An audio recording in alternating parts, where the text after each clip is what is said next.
Chapter 700. Senior Villo. Mashu shouted, and she put up her shield, trying to use her noble phantasm to block the attack. Although she was not confident that she could block this attack that was comparable to the Holy Lance attack from the sky, she was confident that she could block it. "Don't worry, Matthew." Wuming put a hand on Matthew's shoulder, indicating for Matthew to calm down. There was no doubt that it was an attack launched by the Sun King, Ramesses II. He wanted to take advantage of the Lion King's attack to deal with Wuming's forces together. If he succeeded, he would be able to eliminate a troublesome opponent, but if he failed, it would not matter. That was because this new force would have the qualifications to negotiate with the Lion King and the Sun King. And this so-called qualifications was exactly what Wuming wanted. Wuming turned to Abanti Haim, who was standing beside the sky wings, and shouted, "Abanti!" At Wuming's command, Abanti, who had been accumulating power since who knew when, directly unleashed a large amount of pure magic power at the lightning attack from the desert. From the beginning, the crystal-like leaves on Abanti's body had gathered a large amount of magic power, but because everyone's attention was on the sky wings, they subconsciously ignored it. Like refracting sunlight, Abanti unleashed this magic power at the lightning attack launched by the Sun King from the desert in the west. At the same time, the sky strikes released by the sky wings also hit Artoria's Holy Lance attack, causing two explosions. Boom! First was Abanti's magic power. It collided with the lightning attack at the border of the desert and the wasteland, causing a huge explosion like a nuclear bomb. Starting from the edge of the desert and the wasteland, which was the epicenter of the explosion, the land within a radius of several kilometers was covered in flames and light. Next was the sky. When the sky strikes of the sky wings collided with the light attack of the Holy Lance, it directly caused a firework-like explosion in the sky. The fireworks, produced by the explosion, scattered from the sky, and before they could fall to the ground, they were already consumed by the air. Whether it was the explosion of a nuclear bomb in the distance or the explosion of fireworks in the sky, Gadatsi and Mashu were both stunned. So powerful. Gadatsi slowly opened his mouth and said, "So this is the opportunity that Villo was talking about." "You've really grasped it well," Da Vinci, who was not affected by the two explosions, said with a smile. "Thank you for the compliment, madam." Wuming smiled and nodded. Then, Wuming looked at Gadatsi and Matthew. "Now we have the right to negotiate. Get ready to set off, Tachika, Matthew." The two were stunned for a moment before their expressions became firm. Then, Gadatsi and Matthew nodded at Wuming at the same time. "Yes." Gadatsi and the other two left. No, it should be said that Gadatsi, Matthew, and Da Vinci left with a small beast. Gadatsi and Matthew rode in the wooden cart driven by Da Vinci and headed east to the location of the holy city that Wuming had told them. When Wuming watched the three leave, he vaguely saw a small white beast come out of the supplies on the wooden cart and run into Matthew's arms. Wuming didn't know if it was an illusion, but he seemed to see the little beast named Fufu glance at him. "That little guy seems to be avoiding me." Wuming narrowed his eyes and looked at Da Vinci's self-made wooden cart that could no longer be seen. Whether it was in the burning Winterwood City, in America, or now in the Middle East, Fufu would not appear in front of Wuming. In other words, it was trying to avoid appearing in front of Wuming. Wuming was 80% sure that Fufu was definitely not as simple as it looked. However, Wuming was sure of one thing. The creature named Fufu was not malicious to Gadatsi and Matthew. On the contrary, Wuming even felt that Fufu was very close to Gadatsi and Matthew. Sure enough, Tachika is a magical existence. Wuming remembered what Zelik once said to him. "Let's go and find that person who is connected to many stars and can resolve this crisis." That was what Zelrich had said at the time.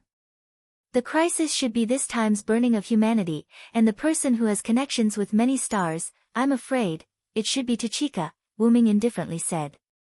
"If it's me, I should be considered one of these stars," Wuming said as he looked into the distance. Master, what should we do next?" Suddenly, an extremely pleasant and excited voice entered Wuming's ears. "Gapril?" Wuming curiously turned his head. This was undoubtedly Gopril's voice.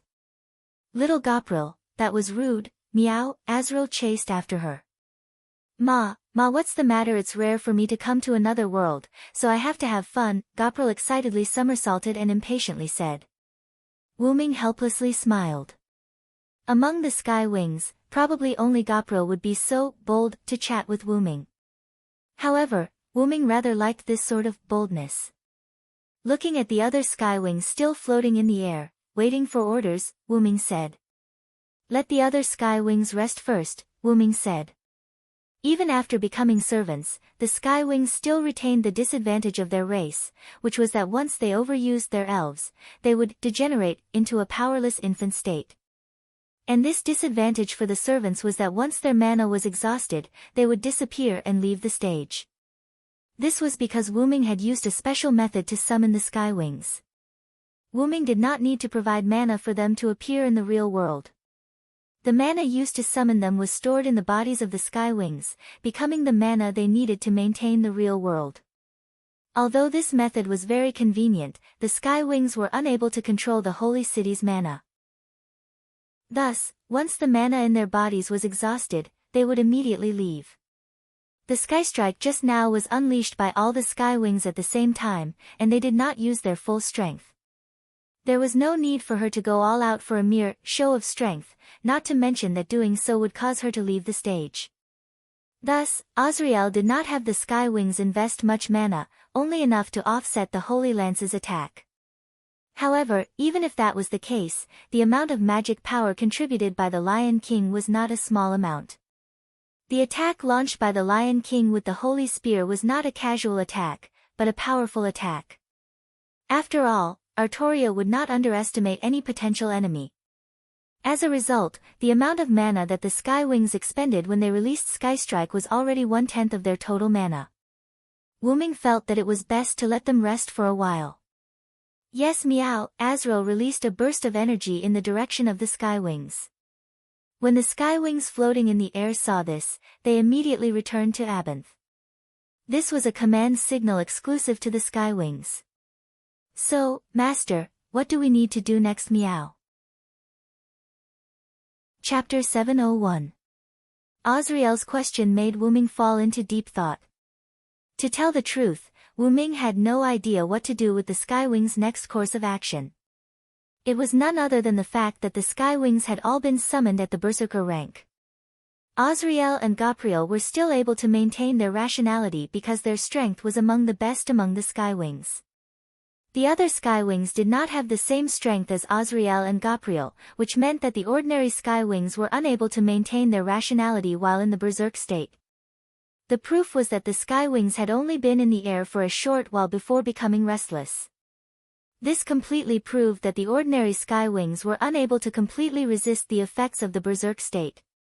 As such, the Sky Wings, who had lost their rationality, truly became weapons of war and could only follow the orders of others. Wyrm sighed. To be honest, he would rather the Skywing species not be berserker. He would rather not have the attribute bonus from berserk. What he wanted were rational helpers, not weapons, that completely obeyed his orders. It was also Wyrm's fault for not making the necessary preparations, which resulted in the Skywings being summoned as berserkers. However, the berserker class was quite compatible with the Skywing species. Without deliberately choosing a class, the Skywing species were collectively chosen as berserkers. It could only be said that the Skywing species were indeed worthy of being called weapons by the other races.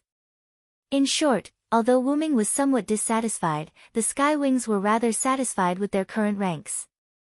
The most typical example was Gopril, who was standing in front of Wyrm. Hey, Master! Aren't you going to find that Sun King? Why don't we just kill our way over there? How about it? Gopril excitedly egged on Wyrm. Little Gopril, Master has his own plans, meow. Azrael retorted. Azrael was not wrong, but Wyrm's plan was ruined when he learned that the Skywings were all berserkers. Well, what does it matter? Plans can be changed. Gopril looked at Wyrm with a bright smile. Let the other Skywings be on standby in Abanthe, Wyrm suddenly said.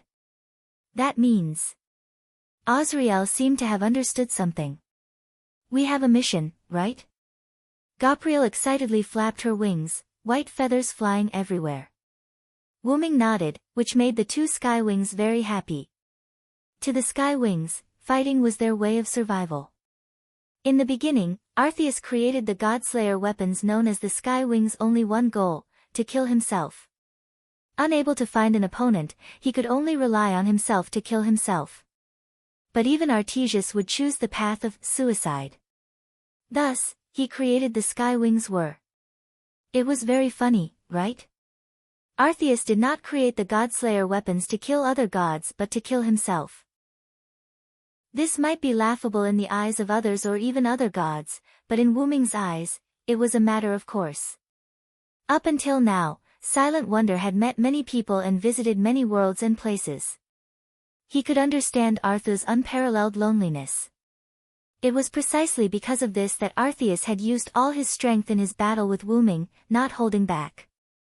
The result was naturally Arceus's defeat.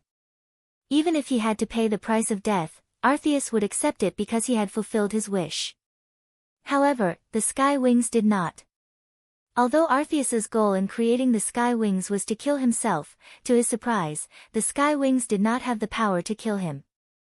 As for the Sky Wings that were born from the broken wings of the god of war, Arceus, they only had two goals after they were born, loyalty and battle. The ultimate goal of the Skywing species was to obtain victory for their master, Arthu, through constant battles and personally offer him the Star Cup. As for where they would go after the battle, they had never thought about it. As long as Arceus was around, there would be no problem. However, Arceus had been killed by Wyrm. Cough, cough, it could not be said that he had been killed by Wyrm. That was the path Arceus had chosen.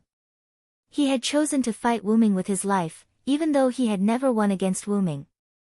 Arceus was satisfied. He had finally been defeated, although the price was death. Although the Sky Wings could not fulfill Arceus's wish, at the very least, the Sky Wings were Arceus's kin. Arceus and the Sky Wings still had a relationship of subjects. Thus, Arceus, who understood the Sky Wings, prepared a way out for them. Knowing that he was about to die, Arceus entrusted the Sky Wings to Wyrm.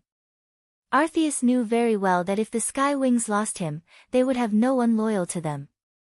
If Wyrm obtained victory, the Star Cup would definitely fall into his hands. If the order of the world was reset, the Sky Wings would very likely lose their right to fight. This was because the new world would no longer be allowed to be destroyed by force. As such, the Sky Wings would lose their reason to live. Unlike Arceus, the Sky Wings would definitely choose to commit suicide after losing their reason to live. It was like a swarm of bees losing their queen or a swarm of ants losing their queen. Those who had been willing to be subordinates for a long time and were used to following their superiors' orders would be at a loss and have nothing to do once they lost their superiors. This was the case for humans and animals. A simple Godslayer weapon would naturally be scrapped after losing its user. Thus, Arceus entrusted the Sky Wings to Wyrm, an enemy that Arceus liked. After that, Arceus left in satisfaction, and the Sky Wings gained a new lease of life because of Arceus' final order. Whether it was that Wyrm had replaced Arceus as the pillar of support for the Sky Wings, or that Wyrm had only respected Arceus and pitted the Sky Wings, in any case, the Sky Wings and Wyrm were now inseparable. After the Sky Wings collectively swore their loyalty to Wyrm and signed a dependent contract, Wyrm treated them as his own.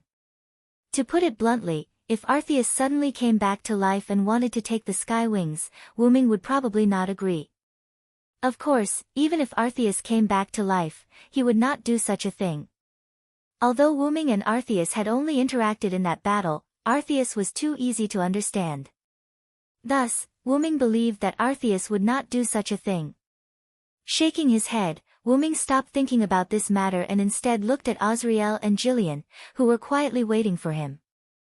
Azriel, go and support Tachika and the others. Wyrm began to give orders. Chapter 702. Although Da Vinci is with Tachika and Matthew, I'm still a little uneasy. Compared to the other sky wings, you're more steady. If something happens, just act according to the situation. Wu Ming looked into Azriel's eyes with trust. Wu Ming believed that Azriel could handle this matter well. After all, the title of the first individual to command the sky wings was not just for show. Yes, meow. Azriel's eyes turned cold as she replied confidently. Okay. Go on. Wu Ming nodded. Azriel spread her wings and was about to fly in the direction of Gadotsi and the others when Wu Ming suddenly called out to her. Right, there's something you need to pay attention to. Try not to be discovered by them. Wu Ming extended a finger, indicating the importance of this matter. Azriel was taken aback, but she quickly reacted and nodded. From the moment she descended into this world as a servant, Azriel could tell that the orange-haired woman had an unusual relationship with her master. And after she rashly launched an attack on the orange-haired woman, Azriel realized just how important the orange-haired woman was to her master. Her master wanted her to support the other party and try not to be discovered. This was undoubtedly to temper the other party. No matter what race it was, they would all perish in peace. The Skywings understood this, but they did not take it to heart. This was because they would not let themselves live in peace. Instead, they would do their best to put themselves in a dangerous state. This was because they were weapons, and they needed to fight. Although the information was not complete, Azriel understood that while the orange-haired woman was very weak, the other party was not ordinary. It could be said that she had a rather strong heart. She did not panic even after nearly being cut to death by her scythe. From this, one could see the mental fortitude of the other party. However, the other party was truly too weak. The orange-haired woman was so weak that there was no limit to it. That little girl with the shield was worth a second glance, but it was just a glance. If Wu Ming could hear Azriel's inner thoughts, he would feel helpless. Whether it was Gadotsi, who was the master, or Matthew, who was the servant, they had done their part and reached the height they should have reached. It was already a miracle that Gadotsi, who had no knowledge of magic and was only forced to come here to make up the numbers, had made it this far. If other magicians were to be the master, they would have fallen at some point. There was also Matthew. As a human who accepted the power of a servant and became a sub-servant, Matthew's strength at the moment was already a second-rate servant. To be able to reach this level as a sub-servant, no one else would be able to do it. The reason why they were able to persevere was not because of their powerful strength, but because they were more determined than anyone else. Because of the beauty and strength of the heart, Gadotsi met servants who were willing to help her and helped her break through the difficulties. Because of the tenacity and perseverance of the heart, Matthew's shield was able to block all attacks on Gadotsi, because Galahad's shield was completely in line with Matthew's characteristics. As long as the heart was firm, the shield would not be broken. This was the special nature of Galahad's shield, which made the shield in existence comparable to Artoria's absolute defense. Avalon and Wu Ming were invincible armors. This was the power of the heart. However, in Azriel's view, it was not enough to have a strong heart. Gadotsi and the others were still very weak. Therefore, it was normal for Azriel to say that they were too weak. After all, Azriel was a God-slayer. In the eyes of the God-slayer, Sky Wings, whether it was Gadotsi or Matthew, they were too weak. Just as Matthew had thought before, if Azriel had slashed Matthew's shield a few more times, Matthew's shield would probably have fallen out of his hands. And if Wu Ming had not intervened, Azriel could have teleported behind Gadotsi and beheaded her, and she would have done it so quickly that Matthew would not have been able to react. In the eyes of the strong were respected Sky Wings, weakness was the original sin. The forest elves were too weak, so Azriel's sky strike destroyed their capital. Humans were too weak, so the aftermath of the battle between a dozen races and the various gods of creation led them to the brink of extinction. The other races were too weak, so they were suppressed by the Forest Elves Alliance, the Goblins Alliance, and the Sky Wings. Meanwhile, Arthu was too weak, so he had indirectly died at the hands of Wu Ming, and the Sky Wings had been entrusted to Wu Ming. In the eyes of others, Wu Ming could have rejected Arthu's request and exterminated the Sky Wings with the intention of eliminating them by the roots. However, Wyrm did not do so. Instead, he complied with Arthur's wishes and chose to take the Sky Wings under his command. To put it bluntly, the reason the Sky Wings had submitted to Wyrm was not only because of Arthur's dying wish, but also because they were too weak. Again, weakness was the original sin. And it was precisely because they were weak that Gadazi and Matthew needed to be tempered. It was also because of this that Wyrm had instructed Azriel not to expose herself as much as possible. No matter who it was, the strength of their companions would often encourage them to slack off. Only when they were cornered would they go all out, and only when they went all out would their potential be stimulated. It was precisely because Gadazi would always be in a cornered situation that she would always put her life on the line, and this spirit infected many of her followers, making them willingly follow Gadazi. However, there was another saying that was very good: how can a person's shoes not get wet when walking by the river? Gadazi would always be in a cornered situation, so if she went all out, it would be very easy for her to fail. In order to avoid such a situation, there was only one way. That was to make Gadazi more and more accustomed to the situation of being cornered and gradually reduce the level of cornered to the level of sudden events so that he would not have to risk his life to pass every time. As such, Azriel understood Wyrm's intentions very well. Yes, master, I understand. Meow. Azriel looked into Wyrm's eyes and nodded. Then, magic surged, and she flapped her wings and flew into the distance. Watching Azriel leave, Wyrm looked at Giliel.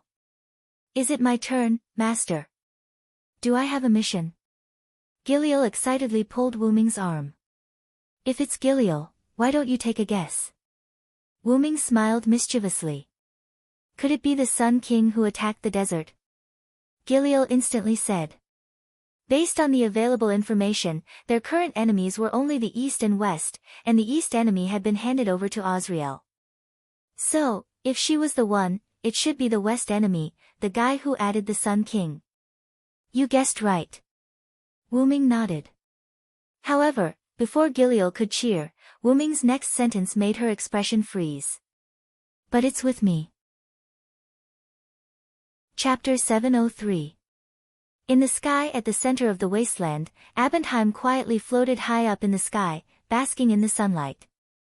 The crystalline leaves on Abendheim's body glowed a dark blue under the sunlight, swaying as if it was breathing, giving off the impression that it was asleep.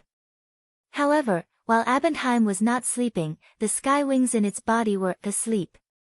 This was because the Sky Wings had lived on Abendheim's body since ancient times, and Abendheim's body had evolved into a fortress, so every Sky Wing had its own room. However, Abendheim did not have any doors or windows. All it had were the branches of a giant tree and the crystalline bodies that resembled leaves. The Sky Wings had special properties that allowed them to freely travel through space, so they did not need doors or windows. This was why Abendheim did not have any doors or windows on its body. Inside Abendheim's body, there were only rooms. Although there were corridors, they were relatively rare. After all, the Sky Wings could basically just pass through walls. In the bedroom-like rooms of the Sky Wings were floating in the air, wrapped in their own wings as they slept. Wyrm was afraid that the Sky Wings would go berserk and run amok after he, Azriel, and Gopro left, so he had ordered them to enter this sleep-like, standby state. There was a reason why the Sky Wing species was called a weapon. This standby state was a low-energy state that the Sky Wing species could achieve. Every time they were seriously injured, they would maintain this state when they used a special regenerative device to repair their bodies. Although there were some who did not like to enter this standby state, such as Gopril, there was no doubt that this standby state had a faster effect on their recovery, which was why they maintained this state. Sometimes, when the Sky Wings lost their energy and became children, they could use the regenerative device to speed up their recovery. This was because if they did not use the regenerative device, they would have to wait several hundred years to recover. When the Sky Wings used the regenerative device, they would have their companions around them to protect them. After all, the regenerative device required the Sky Wings to activate it. However, there were no records of the Sky Wings collectively repairing themselves, nor were there any records of the Sky Wings collectively entering a standby state. If the enemy took this opportunity to attack, they would be done for. However, there was still Abendheim. After Wyrm had the Sky Wings collectively enter a hibernation state, he had Abendheim enter the highest state of alert. As long as there was any movement in Abendheim's surroundings or inside, Abendheim would instantly awaken all the Sky Wings and enter attack mode. Abendheim was not to be underestimated. As a phantasma, which was ranked second among the 16 Exceed races, Abendheim didn't just have an advantage in terms of the amount of sprites in his body. He was an existence that could mutate and evolve into a demon king that was close to the level of a god. How could he be weak? When the deities did not appear, phantasma were the strongest. Therefore, when Arthas did not appear, the Skywing breeds in Arthas' camp were not the strongest. The strongest Skywing breeds under Arthas should be Abendheim, who was a phantasma. He was an existence only under Old Deus, which could be said to be the closest to a god. Previously, the Lion King and the Sun King had launched attacks of almost the same degree at the same time, and the Skywings had to work together to block the Lion King's attack. However, when faced with the Sun King's thunderous attack, Abendheim alone, no, a phantasma, had blocked it. This was the best proof of Abendheim's strength. Furthermore, Abendheim had the attribute bonus of being a rider. Although it was a little strange for him to ride himself, at the very least, Abendheim's strength had been increased, and he had not sacrificed his rationality like the Skywings. Whether it was a frontal attack or a sneak attack, Wyrm believed that Abendheim would be able to discover and stop the enemy, protecting the Skywings. Wyrm reckoned that in this era, at this singularity, only the mysterious first Hassan could infiltrate Abendheim. Although this was an era where multiple Hassans existed, based on the information Wyrm had gathered, the first Hassan should not appear. First, the first Hassan had never appeared in historical records, and no one had ever claimed to have seen him. Be it the records of the summoner or the historical records of this person, they were all very mysterious. It was said that the first Hassan would behead the previous Hassan when they went astray, following the sound of the evening bell, and then enter the mystery again. This meant that it was very likely that the other party would not appear, and even if he did appear, he would be looking for Hassan and not Abendheim or the Skywings. Apart from the first Hassan, Wyrm did not think that there was anyone in this era and singularity who could affect Abendheim and the Skywings. Thus, with Abendheim around, Wyrm was very assured. After instructing Abendheim to protect the Skywings, Wyrm set off with Goprel. Because both of them could fly, Wyrm and Goprel flew toward the desert. Wyrm lowered his head and looked at the border between the desert and the wasteland. There was a huge crater that was not inferior to the crater created by the Holy Spear. This was the mark left behind by the collision between the Sun King and Abendheim, and it happened to be on the border between the desert and the wasteland. However, this was not the main point. Wyrm was thinking about how Ramses II had unleashed that attack. Wyrm had seen very clearly that it was an attack in the form of a lightning pillar, and Wyrm had no doubt that it had been unleashed by some huge object. Could it have been unleashed by the other side's temple? Wyrm wondered. Based on Gadatsi's information, Wyrm had obtained some information about Ramses II. The other side was a rider, and he had summoned the entire desert, an army of sphinxes, and even gathered all the temples in one place. From the looks of it, the other side's mounts had to be those temples. As for why it was not the sphinxes, it was because, according to Gadatsi's information, those sphinxes came in a large group. Rare things were expensive, and too many of them were cheap. If the mounts were those sphinxes, then Ramses II's value would be too low, Wyrm joked before shaking his head. In short, no matter what the other side's mounts were, if they could not come to an agreement, he would just have Goprel unleash a sky strike. With that in mind, Wyrm looked at the beaming Goprel flying beside him. Seeing Wyrm look at her, Goprel's smile became even more radiant. "What's the matter, Master?" Chapter 704. Are you okay, Goprel? Wyrm smiled awkwardly. Wyrm felt that his joke just now had made Goprel unhappy. Goprel originally thought that she could go alone, but in the end, she had to go with Wyrm. How unpleasant was that? It was like a parent agreeing to let you go out and play with your friends, but in the end, when you were playing with your friends, the parent was sitting next to you. How restrained was that? Wuming felt that Gapril was now a child who was throwing a tantrum, and he was the parent who made her throw a tantrum. I'm completely fine, master. Gapril's smile became even brighter. If you're fine, then you're fine. Wuming nodded calmly and stopped asking. Wuming felt that if he continued to ask, something terrible might happen. Not only did women have a sixth sense, but so did Wuming. And Wuming believed in his intuition most of the time because his intuition was right every time. Right, master, let's go steal something this time. Do you want me to use Sky Strike directly? Gapril suggested, kindly. Overruled. Wuming rejected Gapril's suggestion without even thinking about it. Why? Is master not going to let me do it? Gapril guessed with a very puzzled expression. How could that be? Wuming shook his head, expressing that he would not think that way. I hope you don't have to do it, but that's too unrealistic. Wuming thought in his heart. In fact, rather than Wuming bringing Gapril to find Ramses II, it was more accurate to say that Wuming is worried that an accident will happen if he leaves Gapril alone. If Gapril were to be on standby or follow Azrael to the holy city, Wuming felt that Gapril would definitely do something. After all, she was now a berserker. Even Azrael, who was the original individual, was affected by berserk. Wuming did not think that Gapril was not affected by berserk. Although Gapril did not seem to have changed at all, this was just the calm before the storm. Wuming believed that if Gapril no longer suppressed herself and completely released herself, she would definitely become a true berserker. Although it was not to the extent of harming her allies, the Sky Wings and Wuming, Gadatsi, and the others would not be spared. Moreover, if Gapril were to get angry, she would probably kill her allies just the same. That was why Wuming had chosen to have Gapril follow him and not act alone or with others. According to the information from Tachika and the others, Ramses II probably won't be able to summon the Holy Grail so easily. When the time comes, I don't mind you using Sky Strike. Wuming's words made Gapril's eyes light up. Really, master?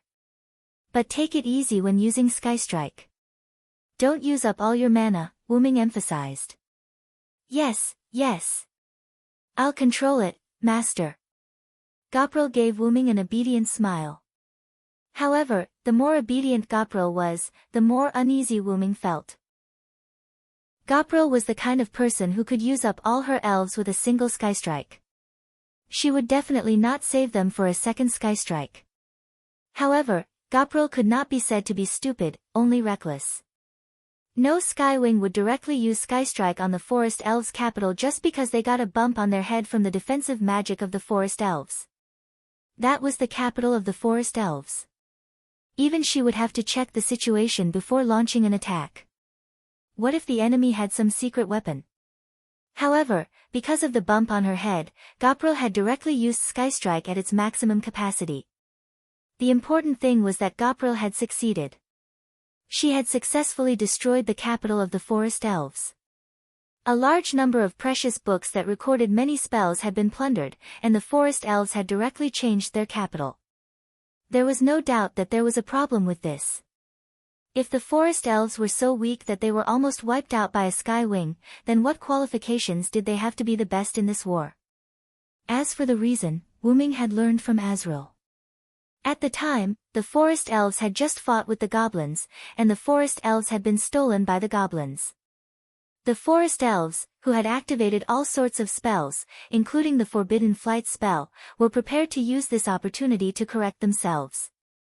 In the end, it was the Forbidden Flight spell that had caused Gapril, who had been drawn over by the battle, to be hit. Afterward, Gapril touched the bump on her head with tears in her eyes and used Sky Strike on the Forest Elves' capital, which nearly exhausted all the elves in her body. The Forest Elves' most serious problem was that after they had repelled the Goblins, they had been ambushed by the Sky Wings. Gapril left with a large number of books in satisfaction, while the Forest Elves retreated, choosing to directly retreat and rebuild their capital in another place. After all, that place had already been discovered by the goblins and was no longer safe. Sooner or later, they would have to find another place to build their new capital.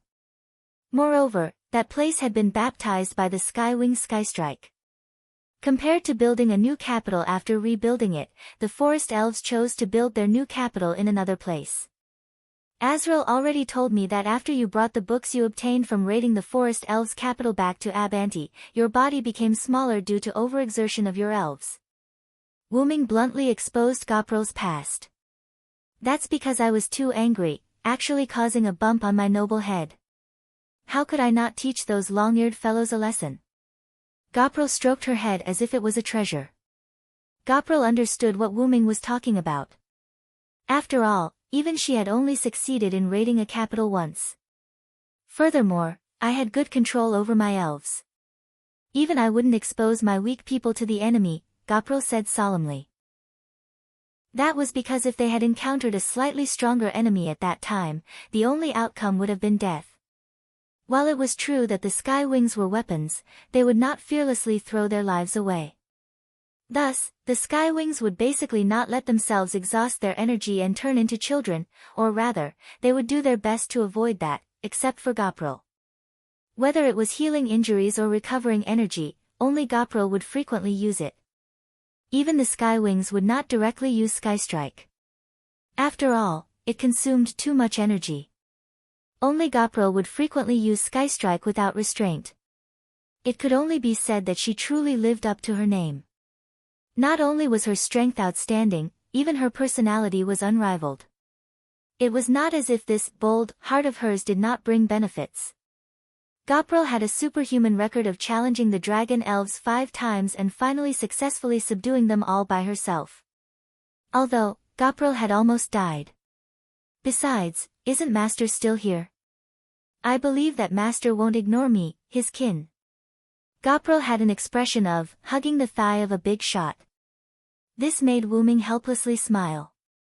Arthas is no longer here, so I'm now your guardian. Whether it's you or the other sky wings, you'd better be careful.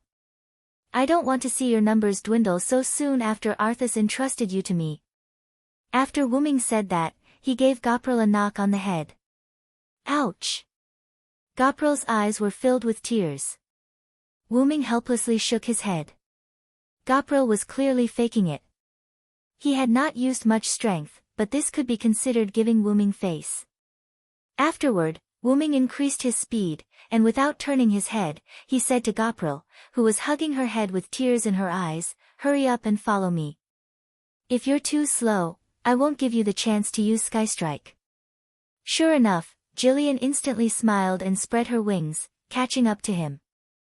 Yes, Master. Chapter 705. Due to the increased flying speed, Wyrm and Gopril soon entered the desert area.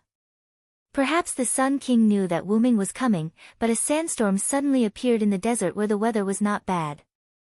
Moreover, this was not an ordinary sandstorm. The magic power contained in it was enough to easily crush an ordinary human body. With that, Wyrm was even more certain that it was caused by the Sun King. As for the reason, Wyrm did not think that it was because of expulsion, but because the power of the sandstorm was too weak. Perhaps it was because Wyrm and Gopril flew in, and the Sun King's goal was to force Wyrm and Gopril to land. However, Wyrm did not want to buy it because he had no intention of obtaining the Holy Grail peacefully, and there was no need for it. In the sandstorm, Wyrm and Gopril were still flying. Apart from being a little blurry, the sandstorm did not hinder Wyrm and Gopril in any way. Gopril only needed to keep magic power around her body to isolate the sandstorm from her body. Wyrm was even more simple and crude. He only laid out a layer of psychic power around himself. Wyrm also tried to break the sandstorm, but every time he did, a new sandstorm would appear in a few seconds. In addition, after entering the desert, Wyrm had a feeling that he had entered someone else's territory. Therefore, Wyrm guessed that the entire desert was likely under the Sun King's control.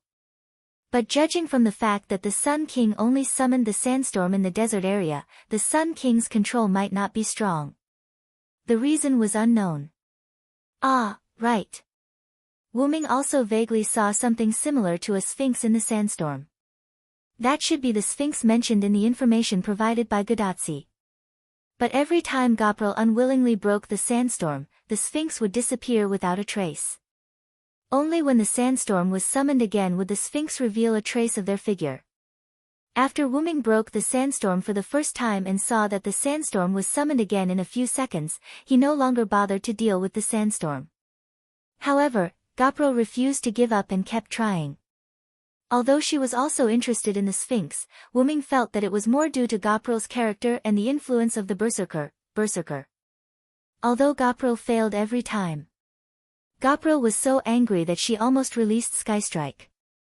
If Wuming had not stopped her, she would have been in a stalemate with the sandstorm until her mana ran out. Just like that, accompanied by the sandstorm, Wuming and Goprel flew toward the location of the central shrine provided by Godatsi. This hateful sand is really annoying.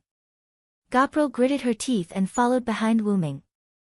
The sand rolled up by the sandstorm was like raindrops that constantly slapped against the mana released by Goprel.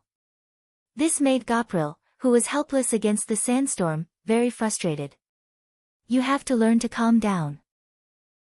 I won't let you change your habit of loving slaughter. Not to mention, you who love slaughter need to be calm because once you lose your cool, it means that you have lost half the battle. So, you need to calm yourself down quickly, Wuming said to Goprel without turning his head.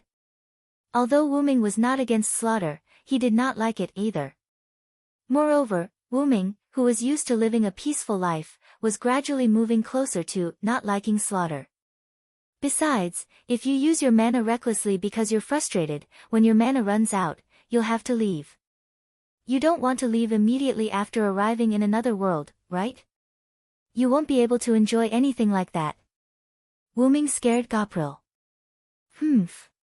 Isn't there still a master? After I arrived in this world, I received some strange information. A master can replenish a servant's mana. With a master here, how can I leave?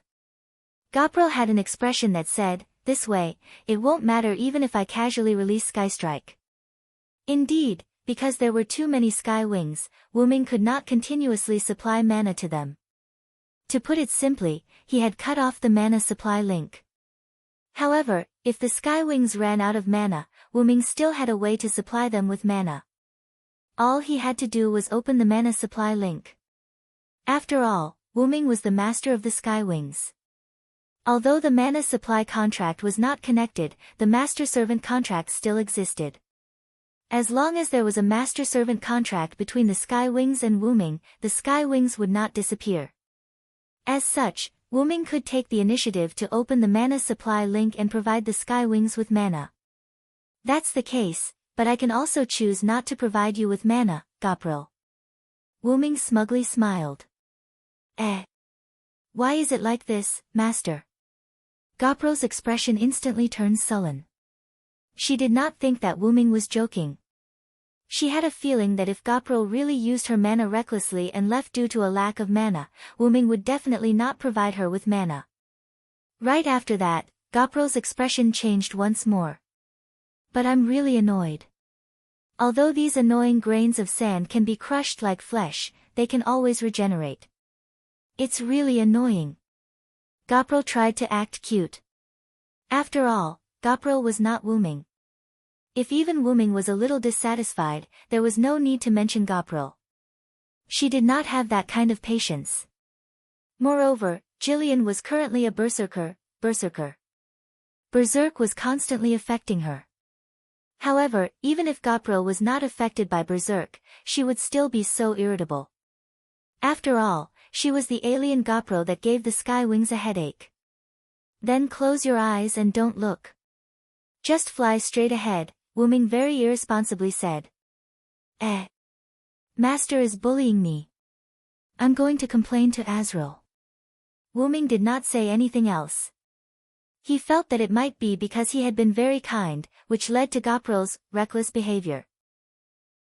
Although Wuming did not find it annoying, there were times when Wuming felt a headache coming on because of Goprel.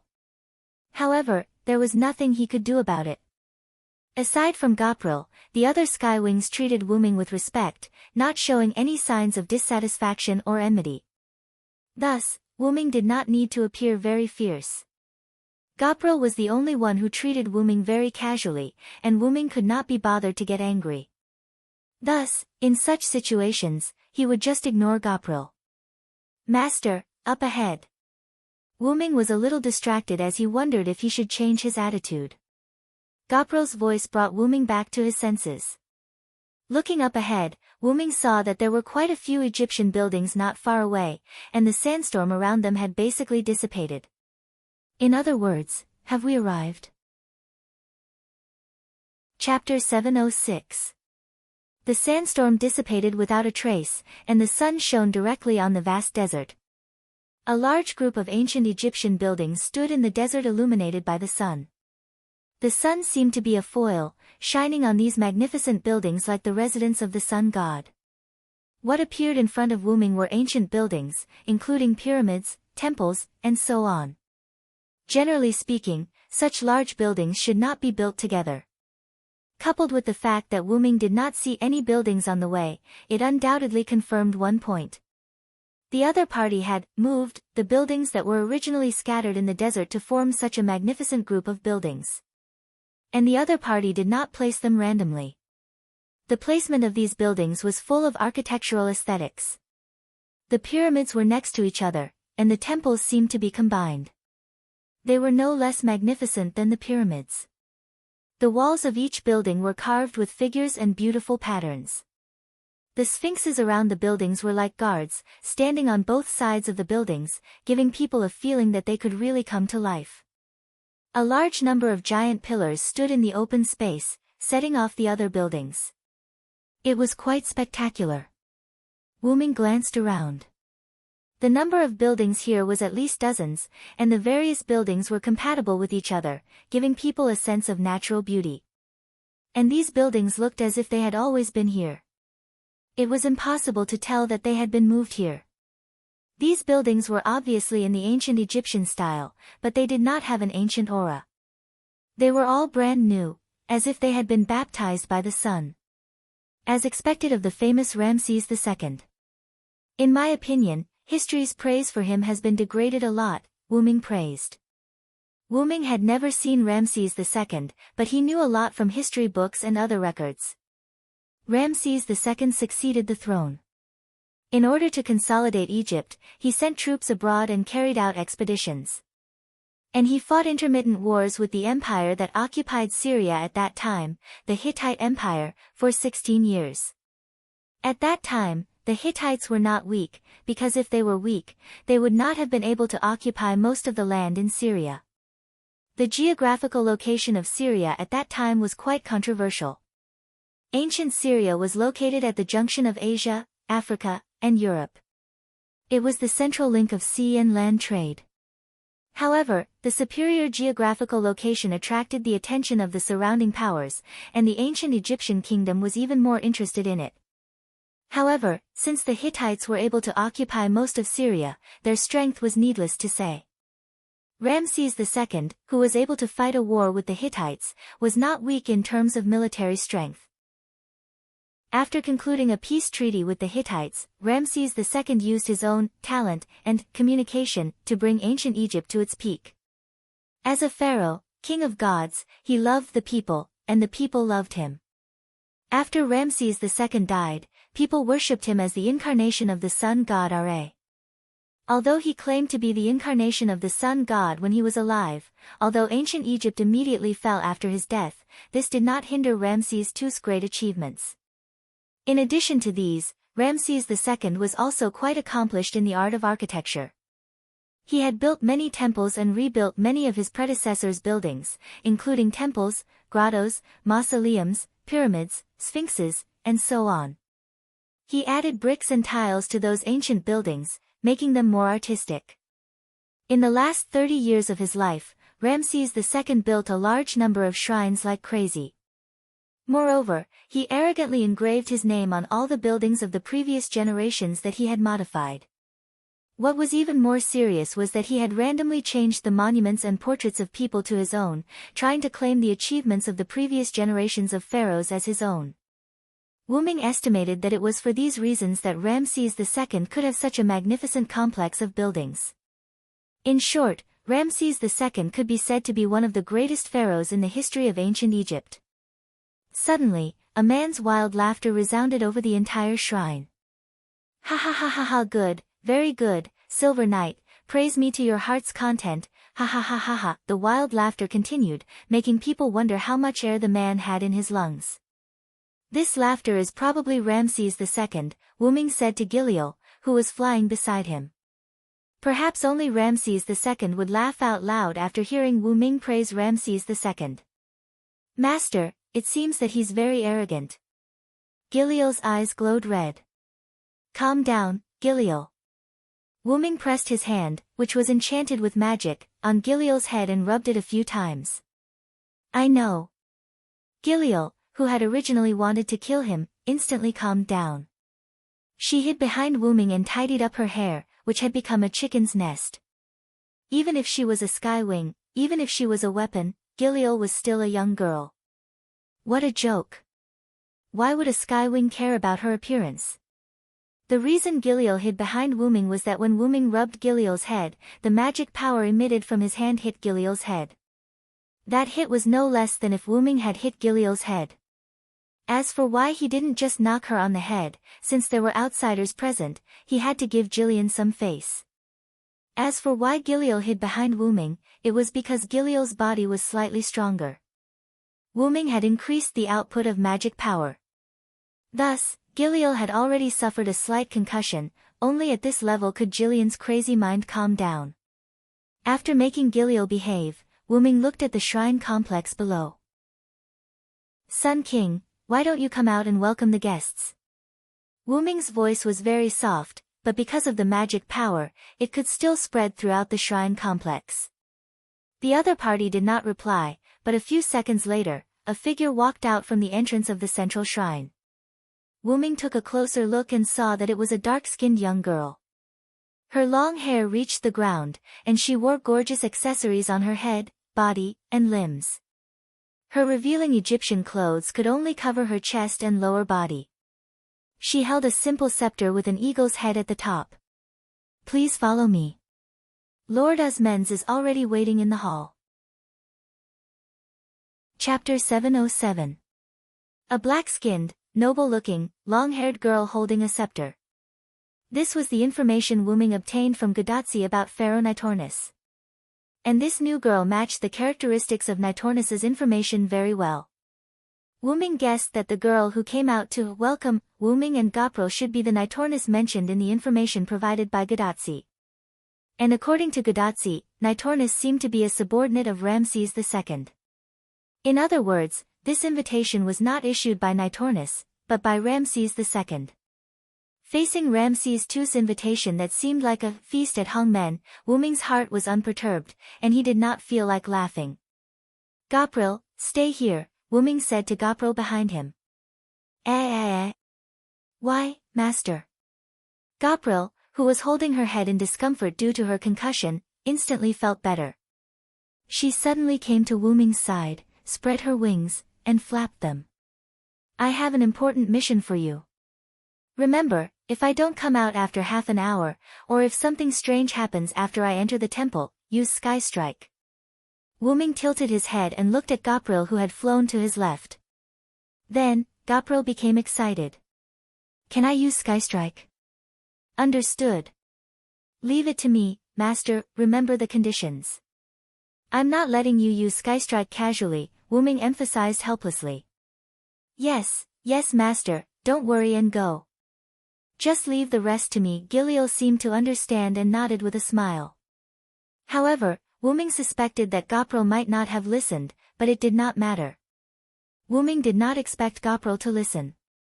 He only needed her to stay outside obediently. Wyrm was afraid that Gopril and Wyrm would cause trouble after entering the shrine. The laughter from before was undoubtedly from Ramses II, and through that laughter, Wyrm could determine that Ramses II was definitely a king comparable to Gilgamesh. Gilgamesh might seem to treat Wuming well, but as Gilgamesh's guardian, Wuming understood Gilgamesh very well. Gilgamesh was an out-and-out villain in modern society. But this was not the point. The point was that Gilgamesh's mouth was too stinky. Through Ramses II's laughter, Wuming realized that Ramses II was probably a character similar to Gilgamesh. Of course, the other party might not have as stinky a mouth as Gilgamesh, but his character was definitely peculiar. And with Gopril's irritable character and the berserk effect brought about by the berserker rank, Wuming judged that Ramses II was a guy who did not get along well with Gopril. Since the other party was trying peaceful means before resorting to force, Wuming naturally wouldn't disrespect the other party. However, if Wuming were to bring Jillian in as well, Jillian would probably get so angry that she would start a fight right away. There was another point. If Wuming and Ramses II's negotiation fell apart, then Gopril could act as support and directly attack from the outside. All in all, it was best for Gopril to stay outside. Also, take it easy when releasing Sky Strike. Don't use up all your magic power in one go, Wuming reminded. Yes, master, I will pay attention. Looking at Gopril's rather sincere face, Wuming chose to give up. Then, Wuming flew toward the entrance of the great shrine below. Seeing that only Wuming had come over, Nitocris did not have any doubts. A king should talk to a king. What was the point of dragging a subordinate along? Even Nitocris herself was prepared to leave after bringing Wuming to Ramses II's room in the great shrine. Please follow me, Sir Knight, Nitocris bowed slightly and said respectfully to Wuming. Wuming nodded, and then the two entered the entrance together. The shadows engulfed the two. Gopril watched as Wuming entered the great shrine. She had originally been flying in the sky, but now she was lying down in the sky, not minding that she was wearing revealing clothes. Needless to say, the skywing species that was full of elves and now had wings full of magic power could indeed lie down in the sky like this. Then, what should I do to pass the time now? Gopril said, bored. She could naturally wait, but she had to find something to pass the time. Strictly speaking, Wuming did not restrict Gopril from finding something to do to pass the time. At this time, Gopril inadvertently saw some creatures that resembled sphinxes emerging from the sand in the desert below. The sphinxes gathered at the great shrine where Wuming had entered, looking around vigilantly like guards. Hee, Gopril laughed, the kind that was very happy. In the great shrine, in the corridor leading to the central stone room, Nitocris walked in front, and Wuming followed behind. Nitocris led Wuming silently, and Wuming followed behind silently. The former was because there was no need to take the initiative to speak, while the latter was because he was admiring the murals on both sides of the corridor. Wuming was very interested in these murals, or rather, it was because Wuming had never seen any murals before. Although Wuming had experienced many worlds and spent a lot of time, Wuming had never seen any murals before. Although he was not curious, Wuming was quite interested in these precious products of human spiritual culture. Since there was a chance to come into contact with them, Wuming naturally would not let it go. Although Wuming did not know much about murals and did not understand the meaning expressed by the murals, he could still understand the contents of these murals. These murals depicted the deeds of Ramses II, including the succession of Ramses II, his love and marriage with Nefertari, the war against the Hittite Empire, the signing of contracts, the construction of buildings, the making of ancient Egypt to prosperity, and all the other deeds. It was like a historical poem of Ramses II. However, Wuming smiled and shook his head at the fact that Ramses II had recorded almost all his deeds on the murals. This guy is quite narcissistic, Wuming commented casually. Hearing Wuming's words, Nitocris, who was walking in front of Wuming, suddenly spoke. It's not narcissism, it's the honor that Lord Usmens deserves. What Nitocris said was reasonable, but Wuming did not care about this. He was more concerned about Nitocris, who had a fate with Gadotsi. You are the pharaoh Nitocris of ancient Egypt, right? Chapter 708. Her footsteps paused, but she recovered in an instant and continued to lead Wuming forward. Yes, I am indeed Pharaoh Nitornis. May I know how you know who I am, my lord? Nitornis appeared to be slightly surprised. After all, she had never introduced herself before. I met Tachika, and she told me of your existence. Wuming noticed Nidikal's pause, but he didn't say much. Instead, he directly told her how he knew Nidikal's identity. The Master of Chaldea. Nidikal said lightly, but it seemed that she didn't mean what she said. Wuming could see that Nidikals obviously knew Gadatsi, but for some reason, she seemed to have some concerns. It was probably because of her position. Ramses II did drive Gadatsi and the others out of the desert, but this didn't mean that Ramses II treated Gadatsi and the others as enemies. In Wuming's view, Ramses II's various actions showed that he didn't treat Gadatsi and the others who belonged to Chaldea as enemies at all. If Ramses II treated Gadatsi and the others as enemies, Gadatsi, Matthew, and Da Vinci probably wouldn't be able to leave the desert. Wuming didn't have the slightest doubt. He believed that Ramses II definitely had the ability to do so. Although Ramses II didn't seem to have much hostility toward Gadatsi and the others, that was only a hidden phenomenon. On the surface, Ramses II, who punished Gadatsi and the others and drove Gadatsi and the others out of the desert, was hostile toward Gadatsi and the others. That was what Nidikals thought as well. From the conversation with Nidikals, Wuming could see that Nidikals respected Ramses II very much. Although it didn't reach the state of crazy reverence, Wuming still saw the look of a die-hard fan in Nidikals' eyes. Also, Nitakris didn't seem to have a very high IQ. After all, in the eyes of a slightly smarter person, Ramses II's actions were obvious. His various actions all showed that he let go Gadatsi and the others of Chaldea and the others. Gadatsi told Wuming that Ramses II punished them for disrespecting him, and Gadatsi and the others passed this trial called punishment, but actually test. But this was different in Nidikals' eyes. The king was angry, Chaldea and the others weren't punished, so the king drove Chaldea and the others away. This was Nidikals' point of view.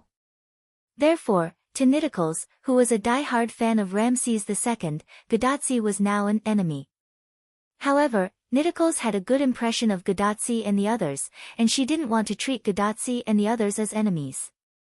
However, the issue of standpoint forced Nidikals to choose to stand against Gadatsi.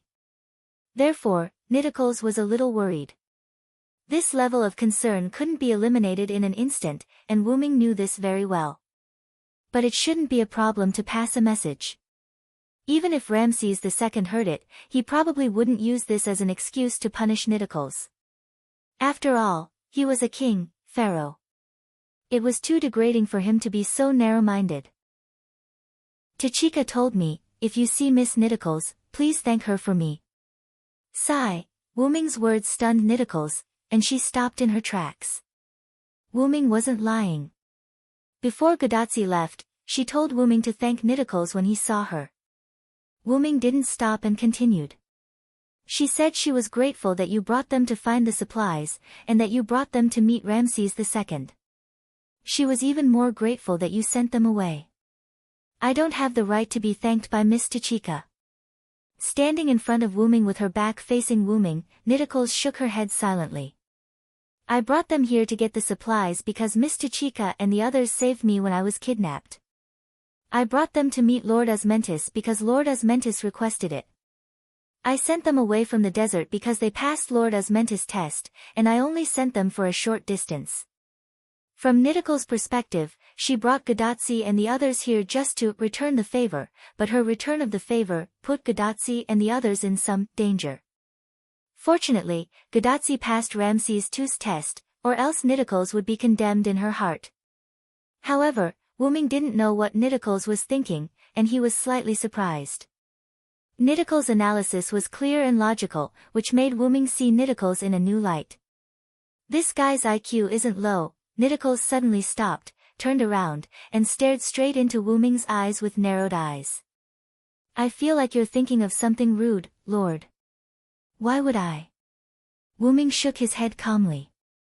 He had to be thick-skinned. All in all, I'm very grateful for your help to Tachika. Thank you. Wuming's words were full of sincerity, which made Nidikals a little confused. It's nothing. Nidicles shook her head again. Let's go, we're about to reach Lord Osmentis' throne, Nidicles said as she started walking. Wuming followed. You seem to respect Ramses II a lot. Wuming asked casually. Of course, because Lord Osmentis is the king of kings, the pharaoh of pharaohs. He's the role model for pharaohs like me who haven't reached the kingdom of heaven. Nidicles became excited when talking about Ramses II. The kingdom of eternity, huh? Wuming crossed his arms as he pondered. It seemed that in ancient Egypt, pharaohs were the incarnations of gods, and there was a saying that went like this. After the pharaohs died, they would ascend to the kingdom of eternity and return to the god's side. For Nidicles, who had become a heroic spirit, this meant that she had not returned to the kingdom of eternity. Although Ramses II had also become a heroic spirit, his abilities seemed to be much stronger than Nidicles. Perhaps it was because of this that Nidicles had the feeling that Ramses II had entered the kingdom of heaven, and that she was inferior to Ramses II. Really, you're not weak either. Wuming, who was behind Nidicles, smiled helplessly. Did you say something? Nidicles stopped and looked at Wuming. No, nothing, I was just talking to myself. Since there's nothing else, I should take my leave, Nidicles said. Nidicles pointed at the door in front of them, then spoke. We're here. Chapter 709. Wuming looked in the direction Nitocris was pointing at. It was the end of the corridor, and there was a simple earthen yellow stone door carved with decorative patterns. Without a doubt, behind the stone door was where Ramses II was. I'll take my leave first, sir. Lord Osmanthus is waiting for you inside, Nidicles said and turned to leave. Wait a minute, Pharaoh Nidicles. Wuming stopped her. Is there anything else you need? Nitocris looked at Wuming, who had stopped her with a puzzled expression. Didn't Ramses II tell you my name? Why do you keep addressing me as sir? After all, if it was Ramses II, he should be aware of Wuming's identity. And as someone sent by Ramses II to entertain Wuming, Nidicles should know Wuming's name. That would be too rude to Wuming, who was a guest. No, Lord Osmanthus told me your name, the most mysterious legendary knight under King Arthur's command, Britain's silver dragon, Vilo Sirinthod. This time, it was Wuming who was stunned. Since Nidicles knew his identity, why didn't she address Wuming by that name, but instead used the vague title of Sir to address Wuming? Although this body is the body of a sinner who has yet to enter the kingdom of eternity, this body also has some abilities because of the name of Pharaoh, Nidicles explained. Although Lord Osmanthus told me that your identity is a Knight of the Round Table, this body can still see that your true identity is not so. Although Nidicles' identity as a pharaoh was half-pushed, she still obtained divinity, the son of the sky god Horus, and his incarnation. Immediately after, Nidicles suddenly became respectful. Just like Lord Osmanthus is the incarnation of the sun god Ra, although I can't see your true body clearly, I still see some clues. You are a great person. Immediately after, Nidicles revealed an embarrassed look. Because I can see that your identity is not as simple as a Knight of the Round Table, I can no longer address you as Vilo Sirinthod. Similarly, because I can't see what your true identity is, I can only address you as a vague title like Sir. After Nidicles' explanation, Wuming felt relieved. Although Nidicles' identity as a pharaoh wasn't as legitimate as other pharaoh, she was still the incarnation of a god. It was normal for her to be able to see some clues about Wuming's identity. But in this case, didn't Ramses II, was a pharaoh was a pharaoh Sirinthod? Pharaoh Sirinthod, but he didn't tell Pharaoh Sirinthod Saranthan, as Saranthos. However, Ramses II didn't tell her about the origin dragon. Although she didn't know why, it wasn't important anymore. Because Wuming was about to meet Ramses II, it was better to ask all his questions face to face. As for Nidicles, it's a little perfunctory to call a refugee without a name. Just call me Vilo. After all, I'm just a knight now, Wuming replied. Since Ramses II didn't tell his subordinates about Wuming's secret, then Wuming wouldn't take his place. Yes, Sir Vilo. Since I've brought you here, I'll take my leave now, Nitornis said before she walked into the dimly lit corridor behind her. Meeting is fate. Let me give you an evaluation. Upon hearing Wu Ming's words, Nitornis stopped in her tracks again. Not entering the kingdom of eternity doesn't mean that you're unqualified as a pharaoh. In my opinion, even a pharaoh who was raised to the position of a pharaoh like a puppet is able to choose death to avenge his family. Such a pharaoh isn't inferior to other pharaoh. Wu Ming's words shocked Nitornis. As for why, it was because no one had said such words to her before. I inform you as a great person. You should be proud of it. Thank you for your praise, Sir Villo. Master of Chaldea, with the help of someone like you, I don't have to worry about their safety. Nitornis didn't turn around and spoke with her back facing Wu Ming. Saying this, Nitakris left. This time, Wu Ming didn't stop Nitornis and let her leave on her own. I see. Great stupidity appears to be wisdom. Wu Ming nodded. As expected, a pharaoh, even if she was a puppet, wasn't someone without intelligence. Nitornis might have guessed that Wu Ming came to obtain the Holy Grail for Gadotsi. Although Wu Ming prepared to obtain the Holy Grail in order to ruin Artoria's plan, Wu Ming's goal of obtaining the Holy Grail was ultimately for Gadotsi, or rather, Chaldea. But the reason wasn't important anymore because Wu Ming was about to face the Sun King, Ramses II, who held the Holy Grail. Without any hesitation, Wu Ming walked up to the stone door and used a little force. The stone door seemed to have some kind of mechanism, and Wu Ming pushed it open with a little force. The first thing that entered Wu Ming's eyes was the dazzling sunlight. Wu Ming squinted his eyes subconsciously. After that, an unusually spacious hall appeared in front of Wu Ming. Unlike the gloomy corridor that Wu Ming passed by before, this hall seemed to be under the sun. The hall was very spacious, and from the outside, it was impossible to tell that there was such a spacious space inside the hall. The walls around the hall were also engraved with murals, and the surrounding walls extended diagonally with the centermost point as the center. It felt like a pyramid. However, in this spacious space, it didn't seem like a pyramid at all. Only people with eyesight, like Wu Ming, could see it. At the very least, ordinary people like Gadotsi wouldn't be able to see it. Several thick load-bearing pillars were arranged in a regular pattern in the hall. Sunlight that appeared out of nowhere sprinkled on the walls and floor, dyeing them with a layer of golden color. In the centermost position, there was a high platform that looked like a small pyramid. Step-like steps were located in front of this high platform. This was undoubtedly the throne. And at the highest point of this throne sat a dark-skinned man in gorgeous ancient Egyptian clothing.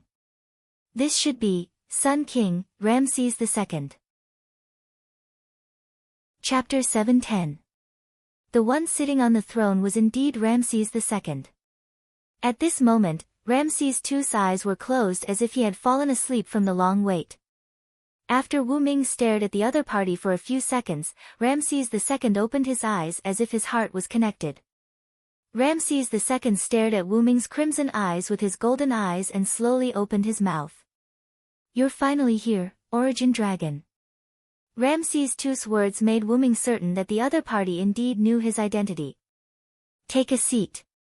After Ramses II finished speaking, a cloud of sand suddenly appeared on the throne to his side. The sand condensed and turned into a stone seat. Wu Ming's identity was qualified to sit on the same level as him, and Ramses II's personality wasn't as bad as Gilgamesh's, so he prepared a seat for Wu Ming. Wu Ming didn't argue and walked up the stairs to the throne. The reason why he didn't use a portal to go up directly was mainly to give the other party face. To be treated as an equal by such a king, even Wu Ming knew when to advance and when to retreat. Wu Ming walked up the throne unhurriedly and sat down on the seat that Ramses II had prepared for him. Then, Wu Ming's body surged with magic power and blue flames burned, covering Wu Ming's armor. Wu Ming waved his hand and the flames dissipated. Wu Ming, who was originally wearing armor, was now wearing a ceremonial robe that Wu Ming had worn in Camelot.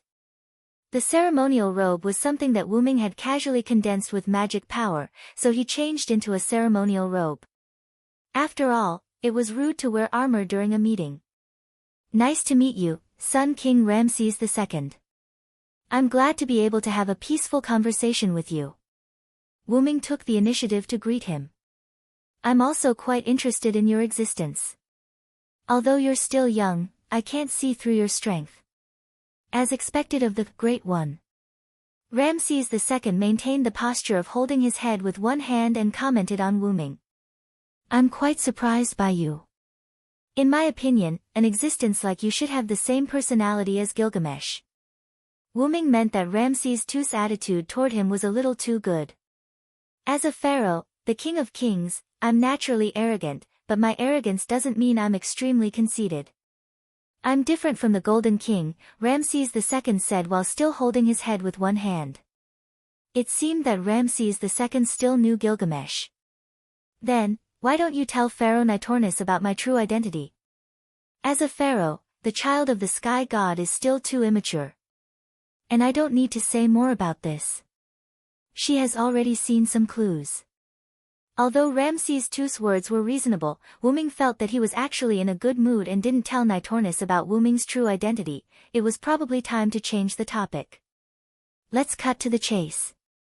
Dragon of origin, you came to my territory pretending to be a Lion King knight. What business do you have? Ramses II's eyes were arrogant and his voice was calm. There's no such thing as pretending. This body's spiritual base is King Arthur's knight. It's just that I tampered with it a little so that I can use the power of my true body. After all, Wyrm thought that it would be a little difficult for him to deal with this singularity where the spiritual base of Vilo Saranthod was severely damaged. Although it wasn't to the extent that he was lacking in strength, but if he really needed to fight, Wyrm would have a hard time. After all, in many cases, violence was the best way to solve a problem, just like how Wyrm persuaded Tristan to surrender with violence. Oh, that means, you didn't come to me as a Lion King knight? Ramses II squinted his eyes and smiled. If that's the case, you should be here for the Master of Chaldea. With just one sentence and the current situation, he was able to analyze the camp that Wyrm belonged to. This made Wyrm very impressed. As expected of one of the greatest pharaohs of ancient Egypt, his wisdom was also extraordinary. Indeed, for your action of letting Chaldea go, I would like to express my gratitude. There's no need for that. It's just that I'm slightly interested in the Master of Chaldea. Ramses II rejected Wyrm's gratitude. In response, Wyrm smiled. If it's a kind interest, that's fine, but, as Wyrm spoke, magic surged around him. If it's a malicious interest, I won't sit back and watch your interest hurt Tachika, Sun King. Wyrm's expression instantly became serious as he stared at Ramses II, as if he would attack at any moment. Dragon of origin, are you threatening me? Ramses II wasn't a mild-tempered person after all. In the face of Wyrm's threatening words, he was naturally a little angry. I wouldn't dare. Tachika is like family to me. I think, protecting family, is something that everyone, even the king, wants to do no matter what. Although Wyrm's words were reasonable, but Wyrm's words reminded Ramses II of his beloved wife and the eldest son that she gave birth to but died of illness. I don't want to treat the Dragon of Origin as a glib talker. You're here for the Holy Grail, right? Ramses II changed the topic again. That's right. Wyrm nodded without hesitation. Seeing that Ramses II was speechless and changed the topic after being targeted by his words, Wyrm also changed the topic. The Holy Grail is needed to repair the singularity. As long as the Holy Grail doesn't exist in this singularity, the era will slowly be repaired. However, Ramses II scoffed at Wyrm's words. You were King Arthur's knight. Although I don't know what the White King wants to do, I know one thing. After the Holy Grail is recovered, the singularity will never be properly repaired. Wyrm frowned slightly. Ramses II didn't seem to be lying. Could it be that Artoria has some other plans? You should have seen the changes in this singularity. Even if the Holy Grail is recovered, before the singularity is completely repaired, if the Lion King wants to do something, the other party can do it. Ramses II's words made sense. Because the singularity collapsed more severely, after the Holy Grail was recovered, the self-repair of this singularity wasn't as fast as other singularities. If Artoria had any plans at that time, then this singularity was indeed likely to have an accident. To be more serious, this singularity was likely to directly, there's no doubt that it will collapse. Chapter 711. Ramses II expressed his thoughts on behalf of Wyrm. Even if I don't do anything, the Lion King alone can definitely do it. Ramses II held his face with one hand and showed a happy smile. Don't think that Ramses II was amiable in front of Wyrm. It would be a big mistake to think that he was not that strong. If Wyrm only appeared as a Vilo-Saranth, he would have no problem protecting himself when facing Ramses II. But if that was the case, Wyrm would definitely not be able to defeat Ramses II. In mythology, Vilo-Saranth was actually a suspected dragon-type knight who held another holy sword. Wyrm was the strongest, but he could only reach the level of the current Lion King, and the current Lion King could only fight to a draw with Ramses II. Of course, there was a reason for this tie. Ramses II wasn't interested in the battle with the Lion King, and the Lion King chose to find another way because he couldn't take down Ramses II in a short time. This led to the current situation of a tie. This gave people the feeling that Ramses II had the upper hand. After all, the Lion King was the first to propose a peace treaty. However, to be able to be in a state of polar opposites with Ramses II was enough to show the Lion King's strength. Therefore, no one would gossip about it. Even if Ramses II was serious, he might not be able to gain the upper hand. That was the goddess Artoria. It would not be a problem to call her the goddess Lungaminid. Moreover, Artoria had anchors on both sides of the world. At the same time, it was her noble phantasm, the holy spear Lungaminid. Ramses II was very strong. This was true. His noble phantasm was the temple complex here. In the temple, Ramses II was invincible. What's more, he had moved the other buildings in the desert here. Needless to say, he was very powerful. However, in terms of attack, he was slightly weaker than Artoria. After all, Artoria's noble phantasm was the holy spear, which was an offensive noble phantasm. Although Ramses II's great temple was also offensive, it was nothing compared to the holy spear Lungaminiad. As the king of kings, Ramses II was indeed very arrogant. However, his arrogance didn't mean that he was a fool. He was aware that his attack was weaker than his opponent's. However, thou need not worry that I will add fuel to the fire at that time. Although I act according to my mood, I will not do something like destroying mankind. These words changed Wyrm's impression of Ramses II. No matter how willful he was, his duty to protect others would never change.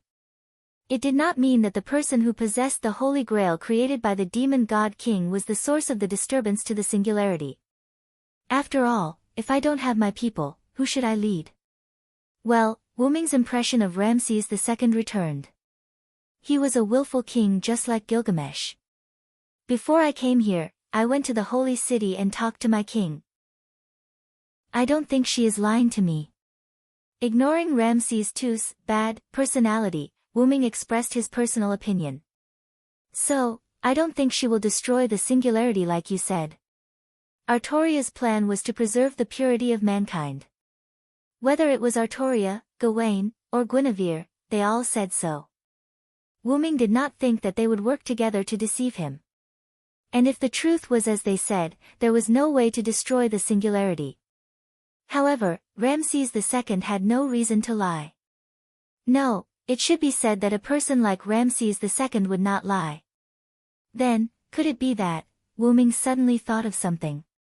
Could it be that Artoria didn't tell anyone or Wyrm the real plan and was prepared to rely on her own strength to carry out the plan?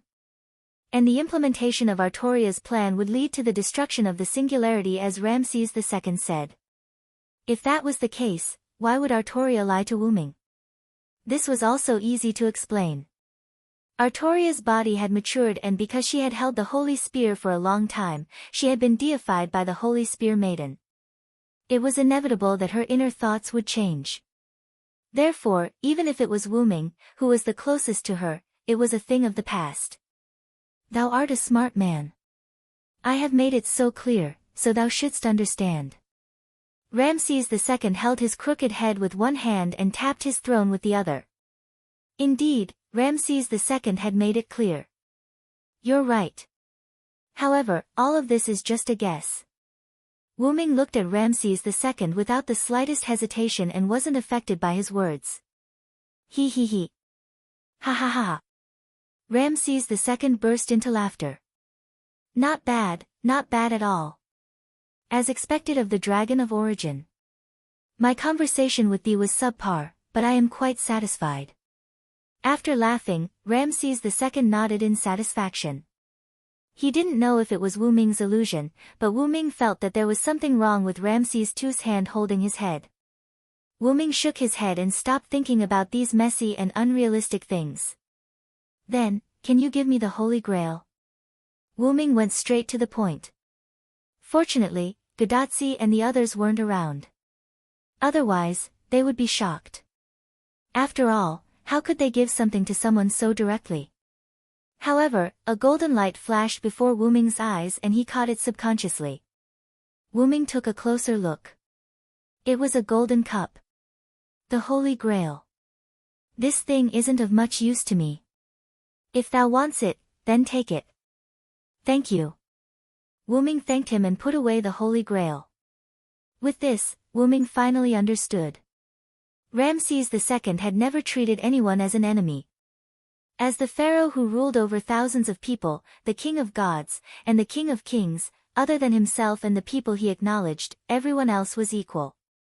There was no such thing as enemies or non-enemies. Therefore, Ramses II fought with the Lion King calmly. After the other party proposed a peace treaty, Ramses II agreed without hesitation. And Gadotsi was able to leave the desert so smoothly because of Ramses II's indulgence. It was also because of this that he gave the Holy Grail to Wuming. What a willful king. Suddenly, there was an explosion. Boom. Chapter 7:12. Boom. The sound of explosions continued to come from the outside. Even the hall where Ramses II and Wuming were in shook faintly.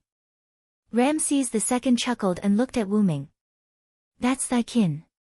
The son of the sky seems to be fighting with the other party. After all, this was Ramses II's territory and the temple complex.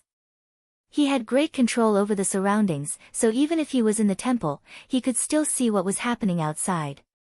Hearing Ramses II's words, Wuming thought to himself, as expected.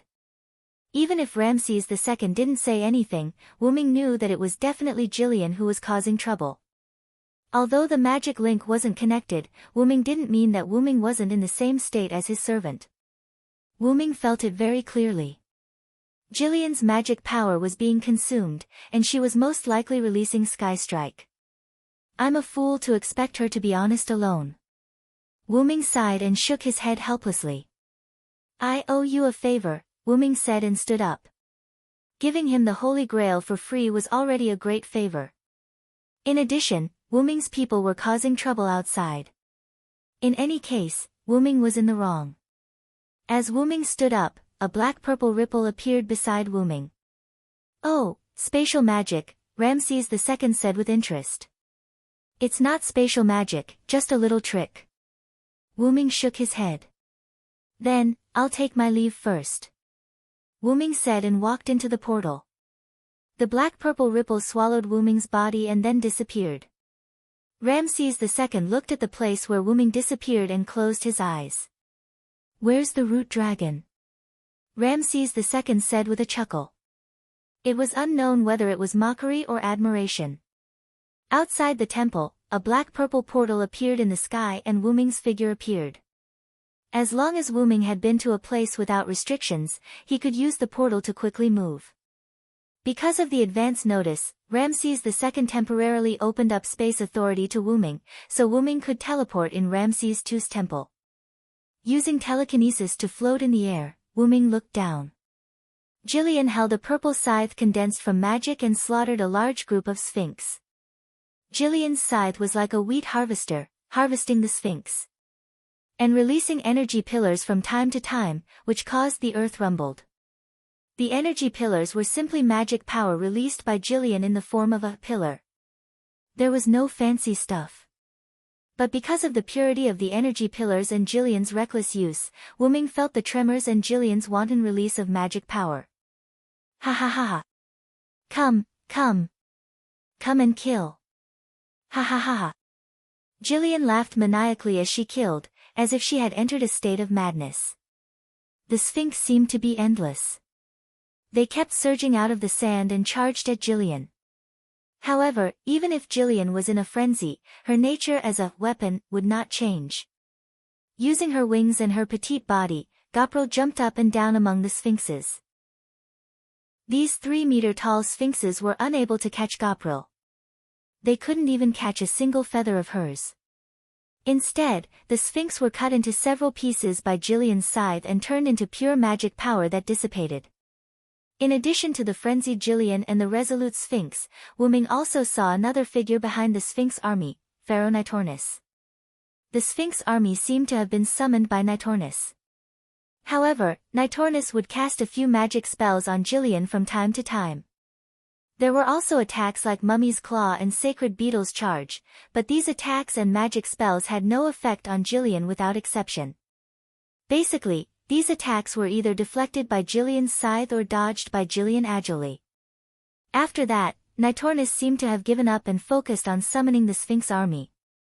Sacred Beetles, Mummies, Sphinx army, Wyrm could not help but ridicule Nitornis. Nitornis was really like a summoner. Like a summoner, Nitornis held the staff in her hand and constantly released magic power on the ground. It seemed that these endless Sphinx were summoned by Nitornis. If Ramses II authorized it, then it would be easy for Nitornis to summon the endless Sphinx army in the desert where the shrine was located. Giliel, on the other hand, seemed to have been dominated by madness. She didn't care about Nitocris, the summoner, at the back at all. Instead, she threw herself into the endless swarm of sphinxes. However, in Wyrm's opinion, it was very likely that Goprel didn't attack Nitocris because she was in a berserk state. After all, if Nitornis was defeated, the Sphinx army was likely to disappear. In that case, Jillian would not be able to enjoy the fun of killing. But even if Goprel didn't attack Nitocris, she wouldn't be able to enjoy the fun of the battle anymore. Why? Because Wyrm was here. Calm down, Jillian. Wyrm's voice came into Jillian's ears, which made Jillian stunned. Since Jillian and Wyrm signed a dependent contract, Jillian became Wyrm's dependent. Although Wyrm could make those who surrendered to him and became his dependent completely obey him, it was a bit cruel for those who volunteered to become Wyrm's dependent. Volunteering represented trust in Wyrm, and if Wyrm did that, he would fail to live up to the trust of his dependents, so Wyrm would never do that.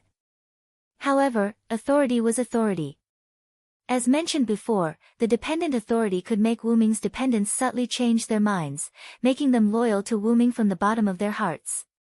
Therefore, even if Wyrm did not use coercive orders, Wyrm's dependents would have a feeling of being unable to disobey Wyrm's orders.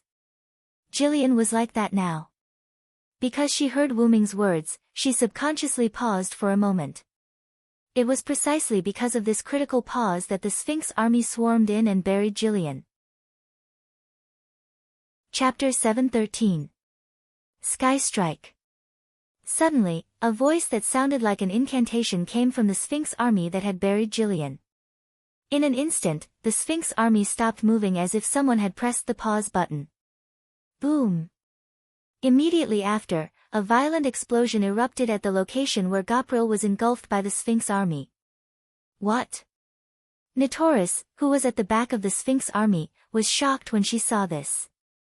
She did not expect the hot-tempered guy to have such a trick up his sleeve. Blue mana exploded in a semicircle and spread out in all directions at an extremely fast speed. The earth seemed to have been plowed to one side, and the blue magic explosion directly annihilated a layer of earth. The explosion destroyed the earth, causing the earth to shake even more violently than the earthquake that Wyrm felt just now. At the edge of the explosion, soil splashed everywhere, and in the next second, the splashed soil was absorbed by the continuous explosion, following in the footsteps of the former. All the sphinx that were affected by the blue magic explosion were destroyed without exception. Boom! Boom! Boom! Boom! Every sphinx that was caught in the blast exploded in loud explosions. The sphinx army was dying at a speed visible to the naked eye. Even Nitoris was a little flustered by this sudden event. Wah! Wah! Affected by the earthquake, Nitoris couldn't help but take 2 steps back. She propped her scepter on the ground. Naturally, the summoning of the Sphinx army was interrupted. Meanwhile, Gileal's Skystrike had wiped out the Sphinx army. As Gopro was distracted by Wyrm's words, the Sphinx army swarmed forward, which made Gopro's Skystrike more convenient. All in all, it was a great victory for Jillian. Niticles came to her senses and looked in Jillian's direction with resentment. Gileal's eyes were red as she smiled cruelly at Nitocris. Her pure white wings, which hadn't been stained by the battle, suddenly flapped and Gileal charged towards Nitocris. Damn it! Nitoris gnashed her teeth, but there was nothing she could do. After witnessing Jillian's strength, she was fully aware that she couldn't last more than 1 round against her. In Nitoris's eyes, Jillian was a weapon born for battle. She was just an unqualified pharaoh, so how could she possibly defeat such a monster? That's all I can do. Nitoris stood up with her scepter and made up her mind. She was ready to use her precious artifact. Although Gileal would most likely die if she used that noble artifact, if she didn't use it, the next one to die would most likely be her, Niticles. After all, to deal with such a monster, if she did not use her relic, she would not even have a way to self-destruct. It's about time to stop, Jillian. At this moment, Wyrm's voice resounded through the sky.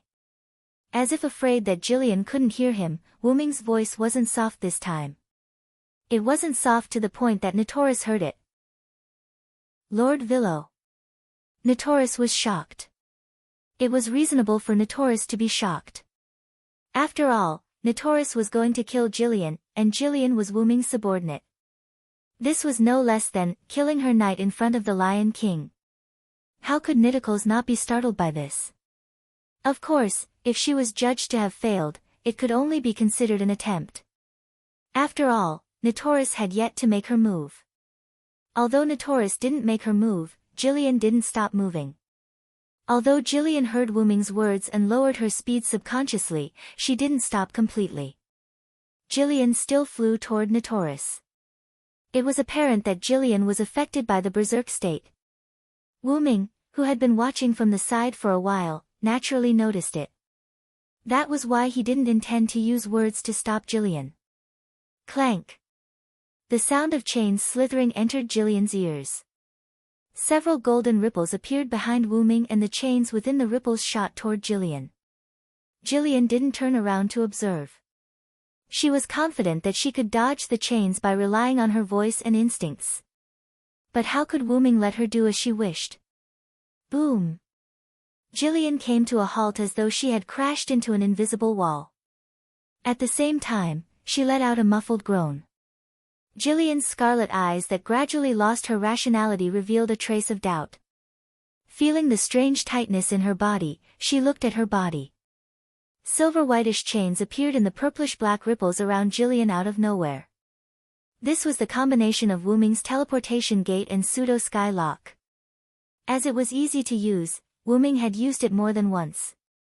The pseudo-sky lock bound Jillian's limbs, body, and wings. Not only that, but the chains also extended and wrapped around Jillian like living creatures. Gradually, Gopro was entangled by the pseudo-heavenly shackles until she was like a mummy. Her exposed skin was almost completely entangled by the chains and only a small part of her skin was revealed. Jillian subconsciously released her magical powers to break free from the chains. In the end, she discovered that only the exposed skin released a trace of magical powers. The magical powers that she released basically disappeared like air in a leaking balloon when they came into contact with the chains. My magical powers were absorbed. This was Jillian's last thought before she lost her vision. Shortly after, her head was wrapped by the snake-like chains. At the same time, she closed her eyes and fell into a coma. At that moment, Jillian's entire body, including her head, was wrapped in layers of silver-whitish chains. At that moment, Jillian, who had lost an absolute part of her rationality, was subdued. On the other side, at Wu Ming's location. Wu Ming's hands were wrapped in a large number of chains. The chains that extended from Wu Ming's arms entered the purplish-black ripples of the teleportation gate. Wu Ming didn't move at all. He only created some pseudo-sky locks and used the teleportation gate to launch a surprise attack on Jillian. As for Jillian's magical powers being absorbed, that wasn't right. Jillian's magical powers should have been annihilated. Chapter 714. As mentioned before, Wu Ming cheated by bringing his noble phantasm, 12 avatars of authority, to this spiritual base. However, the ability of these 12 avatars could only be used once in this spiritual base. Once one of them was used, there would be one less avatar, just like a consumable item. Wu Ming summoned Skywing and Abendheim using the 8th avatar, so Wu Ming only had 11 avatars left. When Wu Ming made the pseudo-heavenly lock, he deliberately used one of the remaining 11 avatars.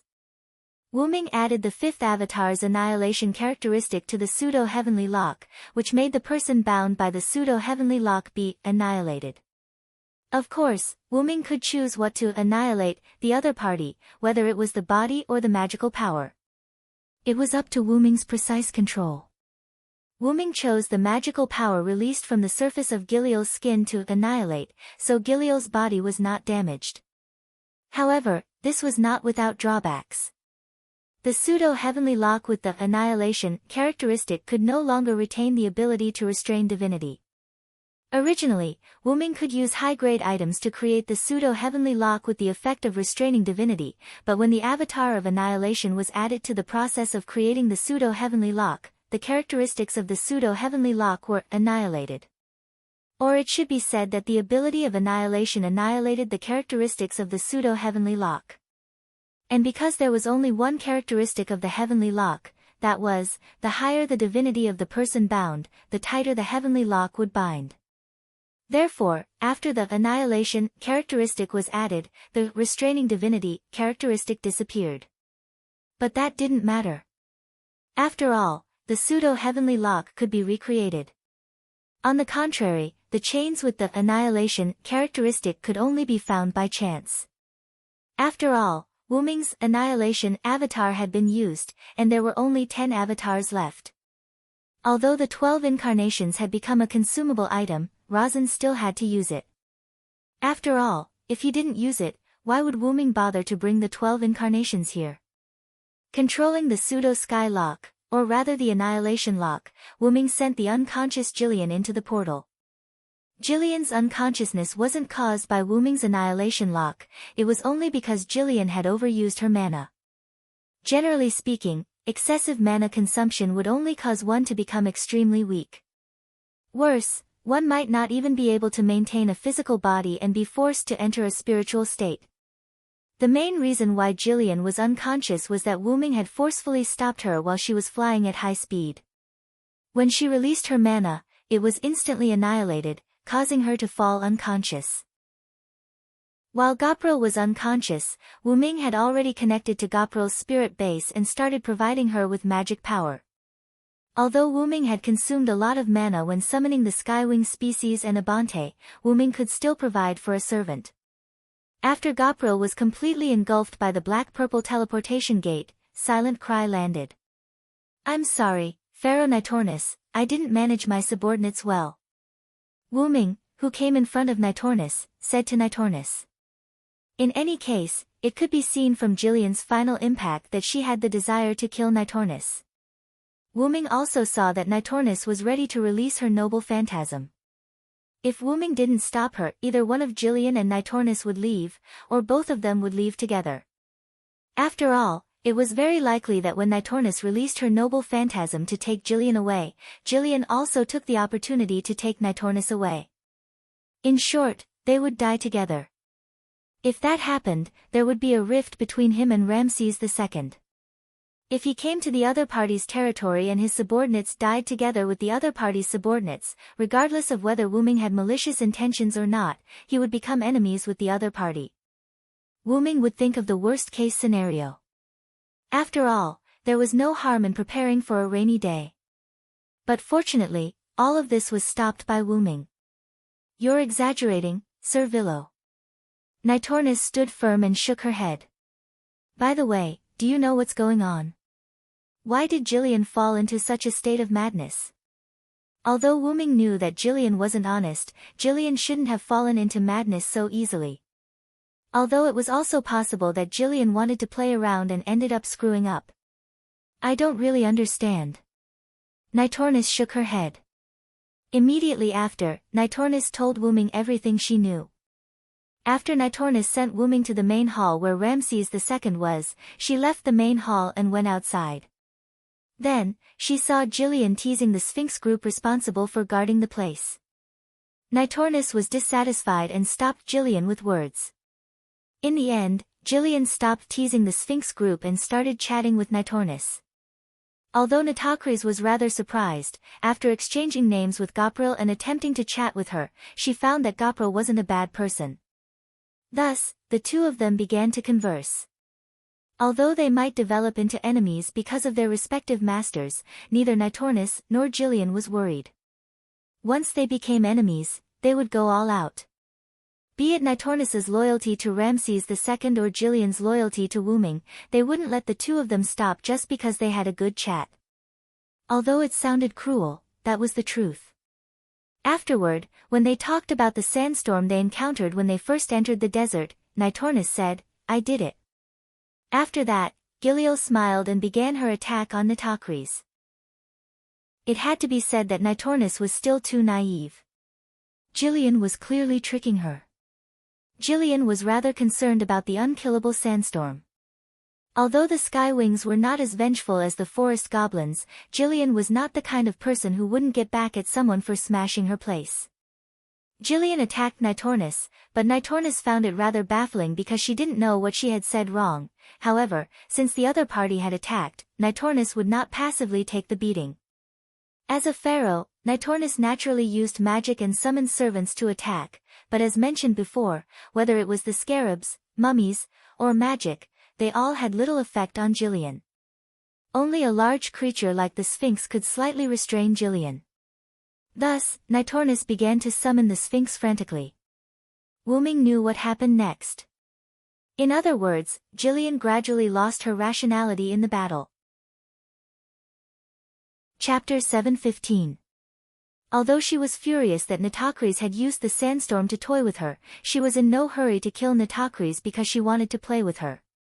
Instead, she fought with Nitocris' summoned creatures in an attempt to find joy in the slaughter. Although Nitocris was a pharaoh and had a powerful noble phantasm, if Gypril assassinated her or launched a surprise attack, Nitocris might not be able to use her noble phantasm. After all, Gypril's physical attributes were very powerful. Based on the servant panel, it was the attributes of a top-notch servant. Therefore, Gypril, who did not directly kill Nitocris, actually wanted to play with Nitocris to avenge the shame of the sandstorm. As a result, when Gypril fought with the Sphinx summoned by Nitocris, Gypril was gradually affected by berserk to the extent that she did not even listen to Wu Ming's words. Although it was not clear whether this was the case or not, Wu Ming felt that his judgment was correct. In short, in fact, Gypril reaped what she sowed. Wu Ming's tone was somewhat helpless, but things had already happened, and Wu Ming could only smile. That. Sir Villo. Nitocris looked like she wanted to say something but hesitated. If you have something to say, just say it. After all, this time we are in the wrong. Wu Ming calmly signaled Nitocris to speak her mind. Yes. Nitocris nodded. Although I am not a member of your camp, if possible, please do not punish Miss Gypril. If I understand correctly, are you pleading for her? Woomin glanced at Nitikos in surprise. Nitikos' pleading for Gypril was beyond Wooming's expectations. That's right. Miss Jillian and I hit it off quite well. I feel quite happy chatting with her. Although I don't know why Miss Jillian would suddenly attack me, I think it should be because Miss Jillian was affected by the berserk skill. This made Wooming even more astonished.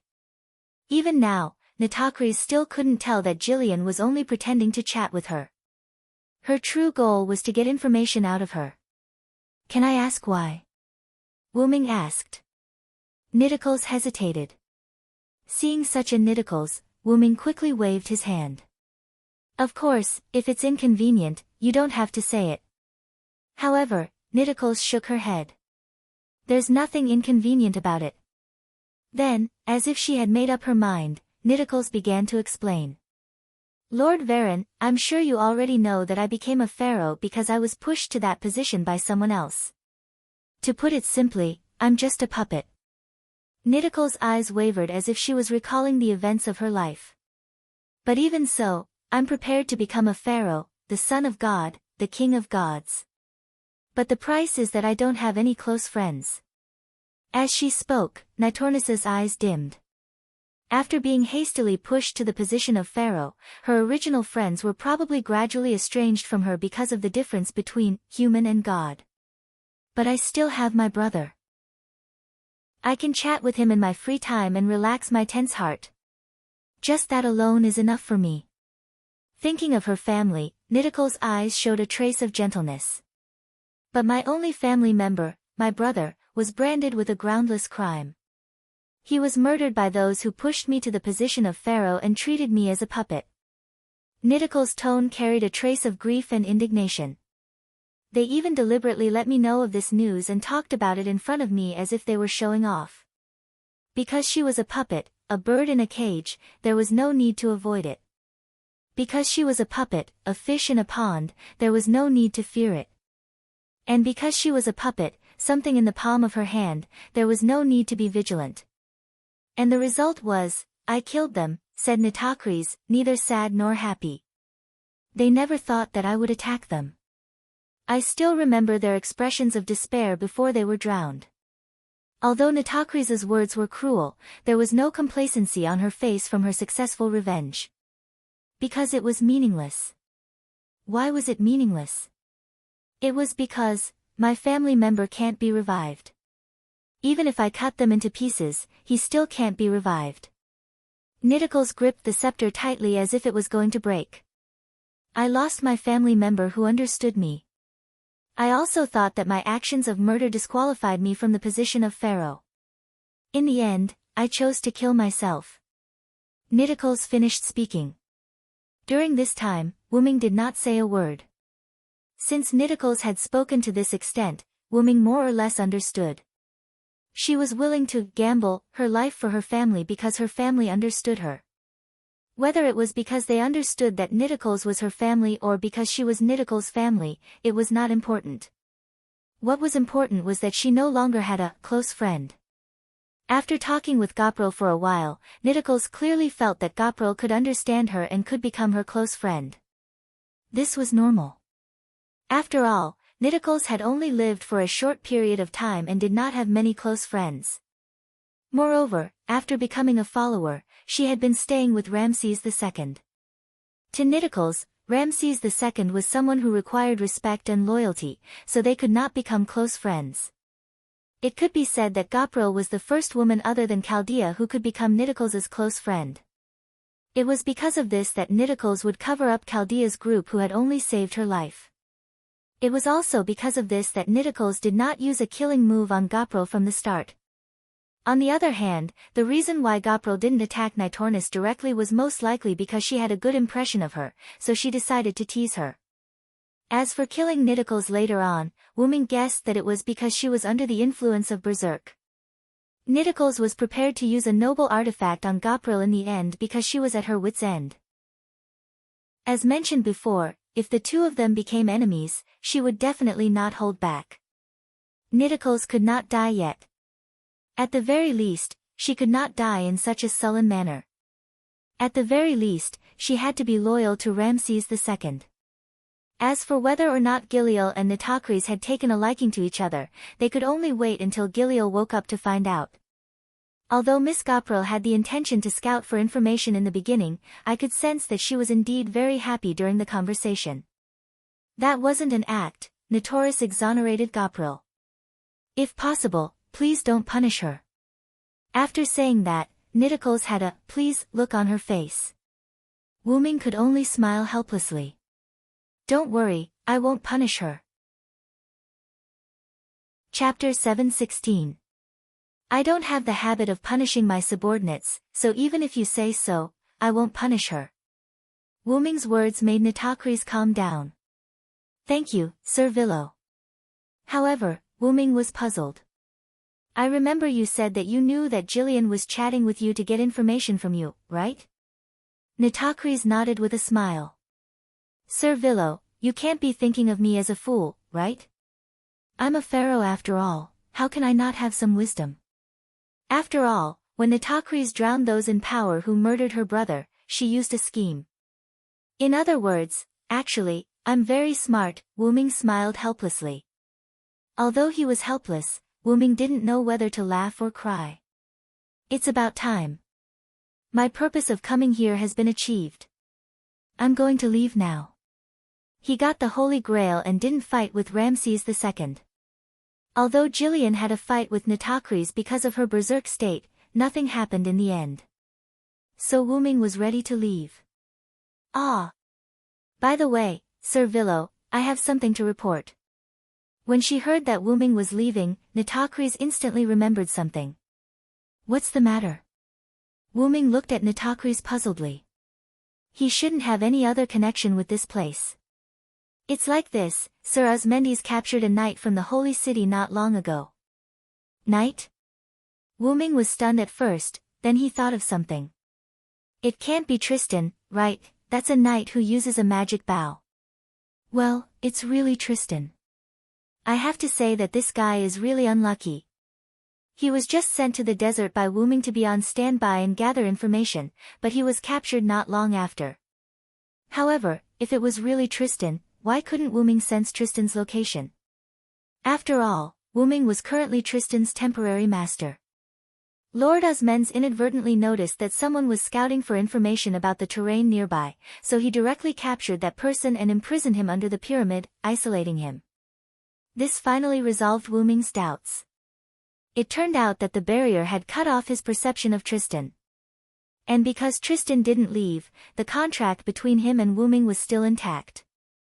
That was why Wuming didn't realize that Tristan was captured. Lord Osmendes told me to hand him over to you if you want to leave. Hold on. Wuming suddenly spoke, interrupting Nitocris. I don't want it anymore. Let him continue to stay under the pyramid. Wuming's words stunned Nitocris. Why, did he not want it? Thank you Ramses II for taking care of Tristan for me. Remember to thank him for me. I'll take my leave first. What a joke. How could Wuming not know what kind of person Tristan was? If he were to return to Artoria, then he would be a great help. It was better to let Tristan stay here. After Wuming finished speaking, the dark purple teleportation door opened. Without waiting for Nitocris to react, Wuming plunged into it. Then, the dark purple teleportation door closed. Okay. Only then did Nitocris react, and she nodded subconsciously. However, Wuming had already left. In the lower level of the pyramid, in the barrier prison, Tristan sat on the stone bed. He looked at his empty hands because his weapons were confiscated inside. Sigh. I'm so sad. On the ground that seemed to have been scorched by flames, the huge floating tree with crystal leaves and a scarlet trunk, a Bonteheim, floated in the sky. The crystal-like leaves continued to sway with the airflow in the sky, refracting the sunlight in all directions. The huge tree that was like a floating island gave off a harmless feeling under the sunlight. However, under this seemingly peaceful scene, there was a hidden killing intent. The skywing species had entered a standby state. As the existence of the skywing species' home, Abanti's responsibility was not small. Although Abanti usually looked harmless, that was only because the skywing species were there, so there was no need for it to do anything. Now, Abanti, who shouldered the heavy responsibility of protecting the skywing species, was in a state of high alert. In the sky above Abanti, a dark purple ripple suddenly appeared. Accompanied by the sound of chains, an angel-like figure fell. It was the unconscious Giliel. When Abanti saw that the newcomer was someone he knew, some of the tiny tree trunks on his body instantly lengthened and extended, catching Jillian. Immediately after, another dark purple ripple appeared, and Wuming's figure appeared in the sky. Seeing that the master it was loyal to had arrived, Abanti controlled many red branches to extend over. Although it knew that its master could fly, it still had to show some sincerity. Wuming gave Abanti a lot of face, free-falling onto the red branches that Abanti had extended over. Standing on Abanti's branches, Wuming arrived on a platform on Abanti's body as if he was taking an elevator. Beside him, Giliel was also placed on the ground by Abanti. The scarlet branches retreated like tentacles, leaving only Wuming and the unconscious Giliel on the platform. Abanti, send Giliel to her room. No one responded to Wuming, and Abanti used its actions to prove its obedience. The platform beneath Gopro seemed to have melted, and Gopro slowly sank down. This was Abanti's ability, so Wuming did not panic. Giliel completely sank into the softened platform. In just a few seconds, Giliel disappeared, and the platform returned to its original state. A very convenient ability, Wuming commented. It had to be said that the Skywings had truly made the right choice in choosing to live on Abanti's body. Abanti's mobile, multi-purpose aerial fortress was truly amazing. However, looking at Abanti at his feet, Wuming suddenly remembered something. I seem to have been tricked by Ramses II. It had to be said that it was Ramses II who had launched an attack on Wuming's side first. Wuming had gone this time to get back at him and take the Holy Grail. However, after busying himself for so long, Wuming ended up owing the other party a favor. Although Ramses had launched that attack to determine whether Wuming's faction had the right to exist, it was still the other party who had made the first move. Furthermore, Wuming had been blinded by the Holy Grail. Forget it. It doesn't matter. Wuming shrugged. After all, there was nothing for Ramses II to do. After dealing with the problem of Artoria, he would hand over the Holy Grail to Gadotsi. Let's go take a look at the situation of the Skywings. Abanti understood, and the platform under Wuming's feet softened. Wuming's body slowly sank as if he had sunk into a swamp. Chapter 717. To be honest, ever since Wuming became Abanti's master, he had not entered Abanti's body to take a look. Walking in the corridor, Wuming looked around curiously. This isn't any different from other ordinary buildings. Wuming had thought that Abanti's body, which was classified as a living creature, would be closer to the style of a living creature. He did not expect it to be similar to the internal buildings of steel and stone. If there was a difference, it would be that Abanti's building was extremely luxurious. Speaking of which, it seems like the Skywings' rooms don't have doors. Just as Wuming finished speaking, the corridor changed. The walls of the corridor cracked like the walls of a shoddy house, and doors opened on the smooth walls. In addition, there was a small window on each door. Needless to say, this was definitely done by Abanti for Wuming to make it easier for him to check the condition of the Skywings. But, I can't just lie on the windows of those doors and look, can I? Wuming said, not knowing whether to laugh or cry. Hearing Wuming's words, almost all the doors disappeared, except for one door. Since Abanti had left this door, it must have been a signal for Wuming to go in. Without saying anything else, Wuming walked to the only door, pushed it open, and walked in. What greeted him was a monitoring room full of technology. The room was neither big nor small. It was full of modern-style floors and walls, as well as a console with a large number of buttons, keyboards, and control handles. Large, technology-like screens surrounded the room and stuck to the walls. To be honest, Wuming was stunned. Abanti was clearly a moving fortress of magic, but it had created a technology-style control room for Wuming. How could Wuming not be stunned? But this is indeed much more convenient. After coming to his senses, Wuming was no longer surprised that Abanti could create such a room. According to Wuming's understanding, it seemed that the servants would gain modern knowledge when they were summoned. Although Wuming was not sure if the servants summoned in the singularity would gain modern knowledge, seeing how Abanti had so skillfully created such a technology-style room, it probably had already gained modern knowledge. I hope it's that convenient to use, Wuming said as he walked to the console. After all, Wuming was not sure if Abanti could create such a sophisticated instrument just by relying on the modern knowledge given by the summons. The whole room was quite simple. Apart from the big screen and console, there was nothing else. The console, of course, was located in the middle of the room, facing the door. Wuming walked to the back of the control panel and sat on the bright and clean sofa chair. It's quite comfortable.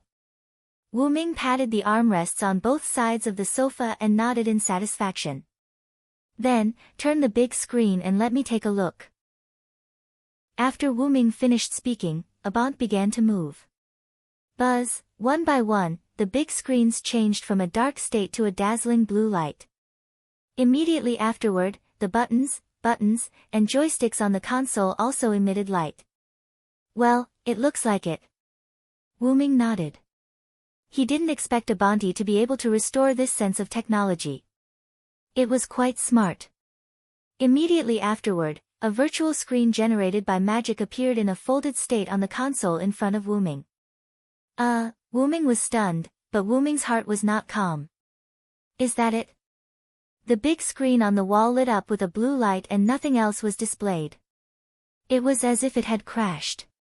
The device on the console emitted light only to provide a magic outlet for the magic screen, so that the magic screen could be displayed.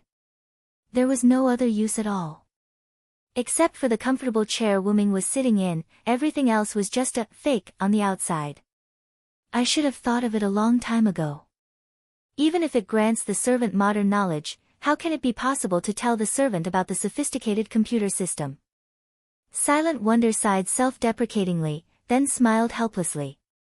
If the servant was given such a level of knowledge, then the servant's summoning system was really terrifying.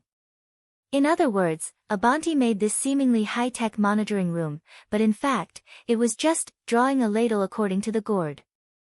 There was no inside of the gourd at all. There was only the ladle outside. In fact, what Abanti used was still magic, not technology. Forget it, it's fine as long as it can be used. Wuming didn't care much. He was just shocked by what Abant, a guy with a trace of natural attribute, did. Without saying anything else, Wuming looked at the control console, at the big virtual screen condensed from magic in front of him.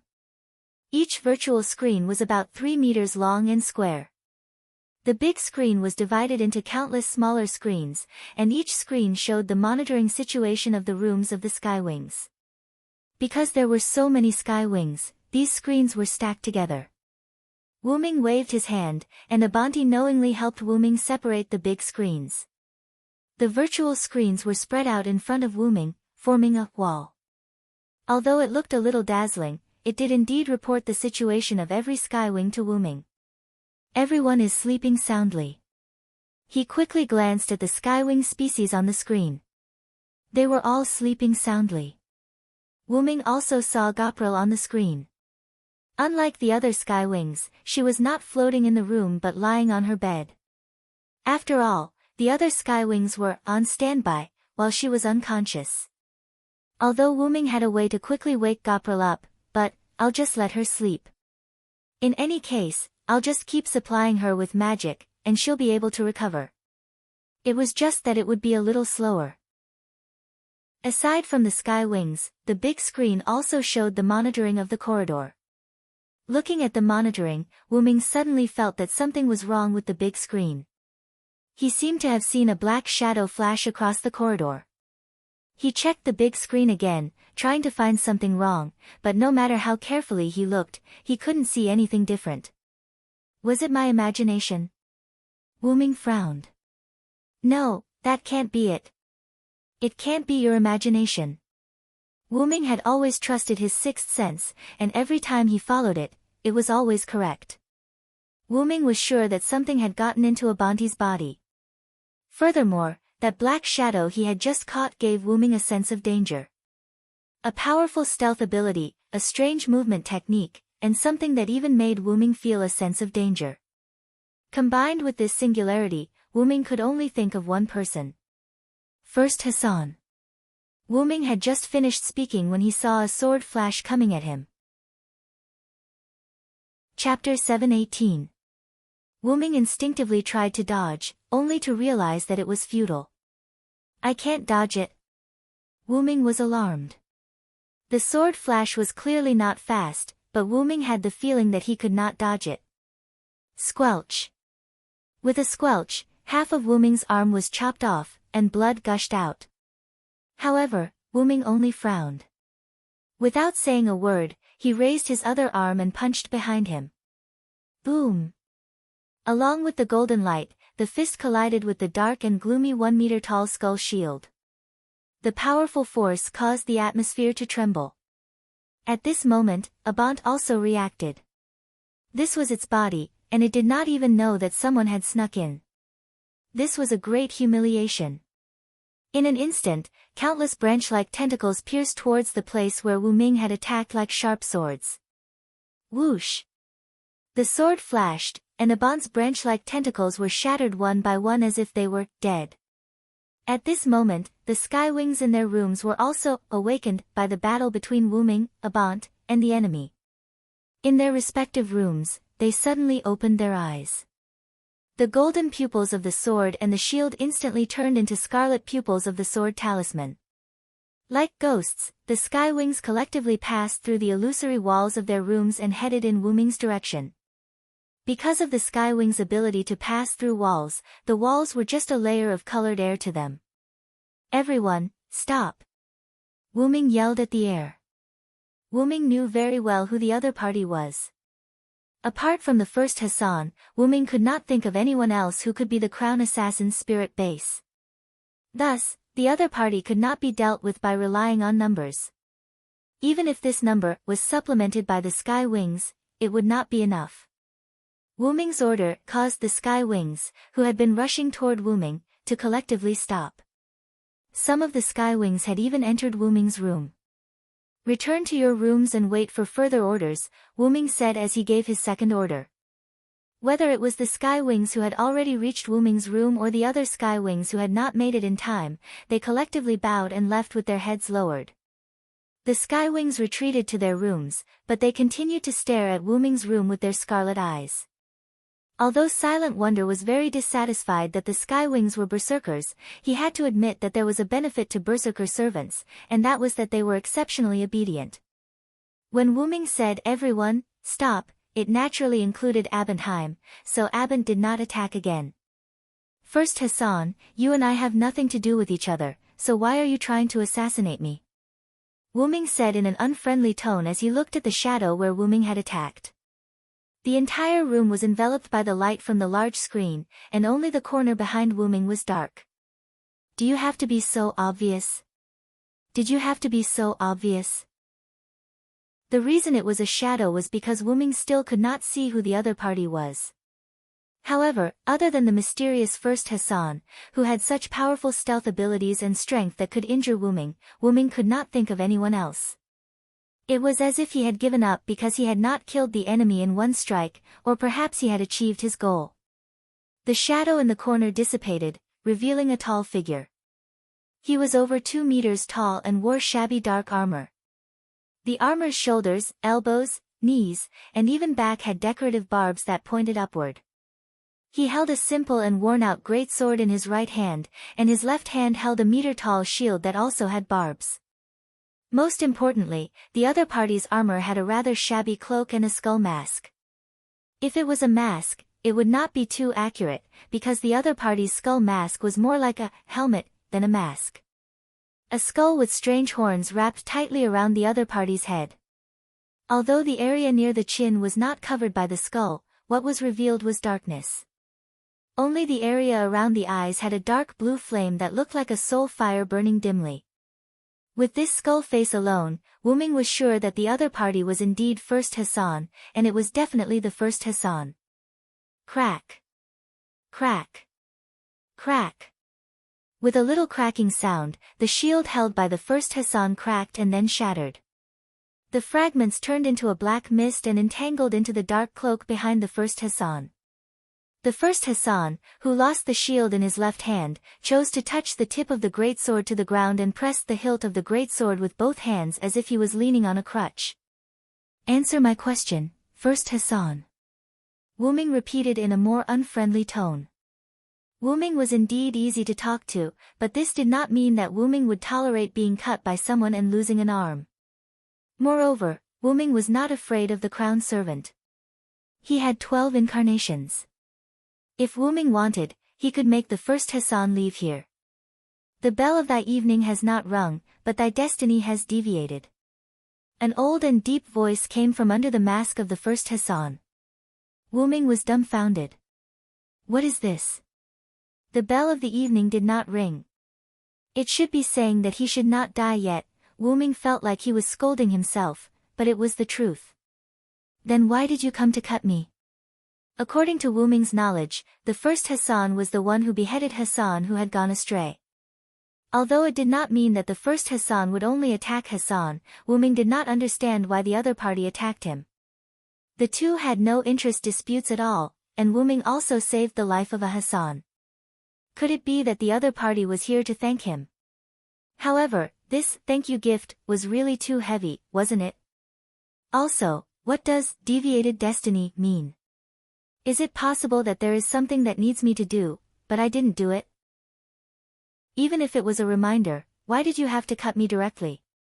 The first Hassan had the ability to kill the opponent instantly. Wuming could also feel the power of instant death from the cut, but the cut on Wuming did not trigger the instant death effect at all. Wuming's body was 100% immune to such means, but this spiritual base was not immune. In other words, the first Hassan did not want to kill him at all.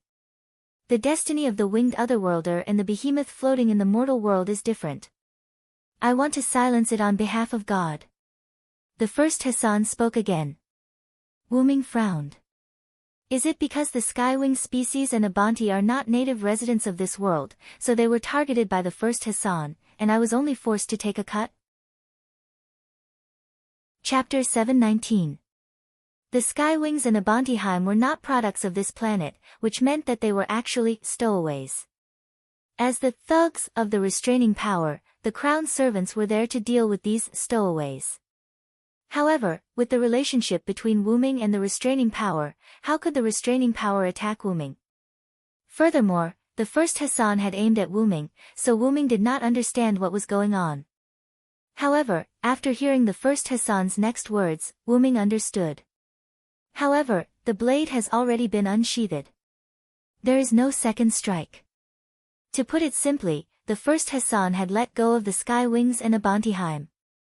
So, in other words, Wuming had taken the punishment on behalf of the Skywings and Abanti. Wuming, who had figured it out, sighed, and the anger in his heart dissipated. Now, the world was in a state of burning humanity, and the restraining power, Alaya, was definitely not in a good state. The first Hassan might have been sent out to help Chaldea save humanity. The first Hassan's mission was to find out about the abnormalities, and the Skywings and Abanti, as stowaways, were definitely one of the abnormalities, which was the so-called violation of destiny. Destiny was an established fact. Originally, there were no such conspicuous existences like Abanti and the Skywings in history, so this was considered a violation of destiny. Take the Lionheart King, who was currently in the Holy City, as an example. She had replaced the Lionheart King to rule the Holy City, which was considered a change of fate, and could also be considered as taking over the Lionheart King's destiny. Since Wuming's side was considered to have gone against the will of the heavens, then wouldn't Ramses II's side also be considered to have gone against the will of the heavens? That was very likely. Wuming recalled some details about Ramses II. When Ramses II and Wu Ming were talking, Ramses II had been holding his head, and his neck gave Wu Ming a feeling that something was wrong. He did not think much of it at first, but now that he thought about it, Wu Ming felt that something was wrong. Could it be that Ramses II had already been beheaded by the first Hassan, and it was even his head? After seeing the first Hassan's stealth and assassination ability, Wu Ming had no doubt that he could successfully infiltrate Ramses II's temple. The reason why Ramses II was not dead was probably due to the temple's blessing. The lunar residence, in that world, Wu Ming was Wu Ming's temple. Although the size of the temple wasn't large, Wu Ming couldn't be killed if he was inside the temple, just like how Ramses II couldn't be killed in his own temple. With this series of speculations, Wu Ming was now more and more suspicious of Ramses II, wondering if he had also been beheaded by the first Hassan. Ramses II did not die because of the temple, but why was Wu Ming fine after being beheaded by the first Hassan without the temple? Wu Ming's doubts were almost solved. It stood to reason that Wu Ming's spiritual base did not have the instant immunity effect of his root of origin. Even if his arm was cut off, from the point of instant death, he would die as long as he touched it. Therefore, Wu Ming should have left by now. But Wu Ming was fine. Wu Ming looked at his severed arm. The severed arm had turned into magic power and dissipated, and the wound on Wu Ming's severed arm had stopped bleeding, but that was not the point. The point was that Wu Ming did not feel any aura of death on his severed arm. Wu Ming could even use magic power to condense a new arm. Let's do it. Wu Ming thought so, and magic power surged at the severed arm. In just a few seconds, a new arm reappeared. Sure enough. Looking at his newly grown arm, Wu Ming looked at the first Hassan, who was surrounded by shadows. Is it the decision of the restraining power or your own will? Wu Ming looked at the first Hassan. Wu Ming's question was very simple. Did the restraining power give the order to be merciful, or did the first Hassan choose not to let Wu Ming leave? This is the instruction of the evening bell, and also my will. The instruction of the evening bell was definitely the restraining power. That was the difference. Ramses II's head was cut off. Thinking about it, the first Hassan did not use the instant death power when he attacked Ramses II. There were many ways to make a servant leave, such as lack of magic power, master leaving, shattering the heart, spirit core, and head, and so on. Generally speaking, as long as the servant's head was gone, even if the spirit core was intact, they would leave unless they had special abilities. This was the case for Ramses II. The great shrine of Ramses II allowed him to survive after his head was cut off and did not leave. However, this was also thanks to the first Hassan not using the instant death power, which allowed Ramses II to have the opportunity to use the great shrine to extend his life. The first Hassan, who believed in the saying, "Once the sword is out of the scabbard, there is no second sword," did not attack Ramses II again. On the other hand, Wu Ming remembered clearly that the first Hassan's attack was on his body. Because Wu Ming dodged, it led to Wu Ming's arm being cut off. Although cutting off the body was not much better than cutting off the head, one must know that compared to other parts of the body, it was the most difficult place to cut off. After all, the connection point between the arm, head, and other parts of the body was very small, so the first Hassan was actually just cutting off the head. He actually did not expect that Wu Ming could detect his attack and avoid it. Worthy of the name of the legendary dragon. The first Hassan thought so in his heart. On the other hand, Wu Ming was thinking, sure enough, it's good to have someone above you. Wu Ming silently nodded in his heart. In that case, I won't hold you responsible for trying to assassinate me, first Hassan, Wu Ming calmly said. Wu Ming had gotten the upper hand this time. The first Hassan definitely had not snuck in here for a while. If he had attacked Abant and the Sky Wings while Wu Ming was looking for Ramses II, they felt that there was no chance of survival and would have left. According to what the first Hassan had said, it was the first Hassan who had chosen to wait for Wu Ming to arrive before stabbing Wu Ming and letting go of the Sky Wings and Abant. Thinking about it this way, Wu Ming seemed to have to thank the first Hassan. This was too awkward. Even if the first Hassan had given Wu Ming face and only cut him once, having to say thank you after being cut was not something Wu Ming could do. As if seeing Wu Ming's concerns, the first Hassan directly spoke. I will remember in my heart that thou hast saved Smoky Drunk Hassan. Ah! Wu Ming was stunned. This was really a thank you gift, although this thank you gift was a little too much for Wu Ming to accept. I have one more thing, the first Hassan suddenly said. Chapter 720. The silver arm can't save the white man, you still need to save him. Wu Ming was taken aback, then frowned. White man. Silver arm. There was no doubt that these two were referring to two different people. As for the pure white man, Wu Ming could still guess who it was. It was the pure white lion king who now occupied the holy city, Artoria Pendragon. It wasn't Wu Ming who thought so. Ramses II also called the Lion King Artoria, who was currently in the holy city that way. But who was the silver arm? Wu Ming didn't remember the silver arm among the people he knew, or was it someone Artoria knew?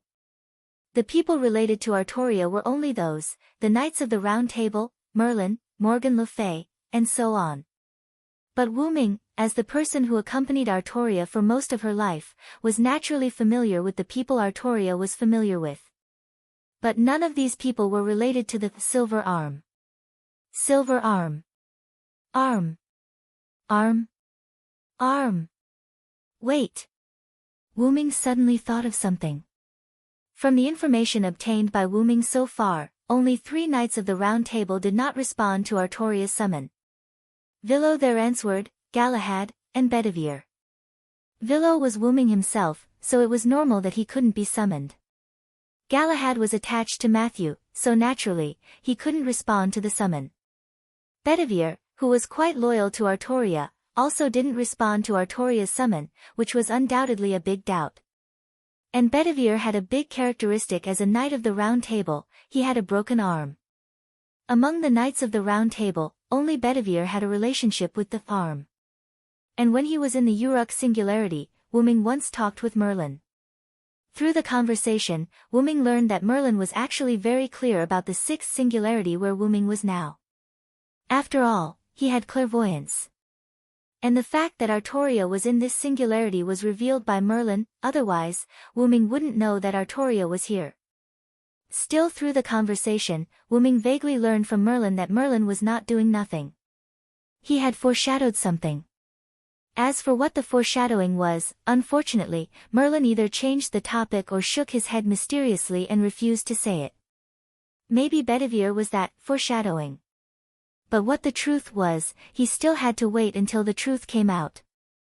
After ending his inner thoughts, Wu Ming looked at the first Hassan, who was standing in the same place and leaning on his great sword like a crutch. The first Hassan came to tell me all this, I will remember it in my heart. I will consider going to the holy city again. Wu Ming didn't give up the idea of going to the holy city to stop Artoria. Because of the oath, Wu Ming chose to temporarily leave the holy city and go to the desert to seize the Holy Grail. Fortunately, he met Gadatsi and her party on the way. As a result, his goal of helping Gadatsi repair the singularity as soon as possible was half completed. One was to find Gadatsi, and the other was to complete the goal. The former had been completed, and the latter was almost done. After all, Wu Ming had already taken the Holy Grail back. After Gadatsi accompanied Matthew to solve Galahad's wish, Wu Ming would give the Holy Grail to Chaldea and begin to repair the singularity. But after knowing that Artoria seemed to be hiding something from Wu Ming, coupled with the fact that the first Hassan personally came to remind him, Wu Ming decided to stay in this singularity for a while. Don't say too much. This is my thanks, the first Hassan responded to Wu Ming in a brief and simple tone, as if saying goodbye. Then, accompanied by a black fog, the first Hassan disappeared. At the same time, the dark and gloomy feeling in the room also disappeared. The eyes of every skywing species in their room also changed from scarlet eyes of sword runes to golden eyes of sword and shield. All the skywing species calmed down. Abent, who used the entire floating tree as his body, also relaxed. Wu Ming could clearly feel that Abent's magic power had stabilized a lot. As expected of the Hassan of the Hassans, the assassin of the assassins, with the existence of the crown's spiritual base, Wuming could not help but exclaim. To be honest, just this aura that even Wuming could not detect was enough to show how powerful the first Hassan was. However, if Ramses II were to see this scene, he would probably change his opinion of Wuming. Look at Wuming. He could even vaguely detect the crown assassin and was able to dodge the opponent's attack. Although he did not dodge, at least he moved. Unlike him, he did not even know that his head had been chopped off. If not for the first Hassan showing himself at the end, Ramses II probably would not have known who had attacked him. If not for the fact that Wuming had met Ramses II and had a little understanding of him, Wuming might have attributed Ramses II's obedience to fear after being cut by the first Hassan. However, it was precisely because Wuming had met Ramses II and understood his character that he did not think so. How could a guy like Gilgamesh know how to write the word fear? This king-like courage was what Wuming appreciated. Just as Wuming was thinking about whether to immediately go to the holy city, the first Hassan's voice suddenly came from the void. I have cut off thy foreign heir, and the armor of refutation shall return. This was undoubtedly the divine ability of the first Hassan. Having seen it before, Wuming was not frightened and instead nodded in understanding. Instead, it was the Skywing species and Abant who were startled by the sudden turn of events from the first Hassan and collectively entered battle mode. This made them smile helplessly and gratifyingly. They were indeed no match for the first Hassan, but for the safety of their master, they would still stand up. The loyalty of the Skywing species was vividly displayed. Previously, when Wuming's arm was cut off by the first Hassan, almost all the Skywings woke up from their standby slumber and rushed toward Wuming. The reason it was almost was because Jillian did not come. Logically speaking, although Jillian would definitely be the first to come in such a situation, there was no sign of Jillian this time. In truth, it was mainly because Jillian was still in a deep slumber and recovering from the previous incident.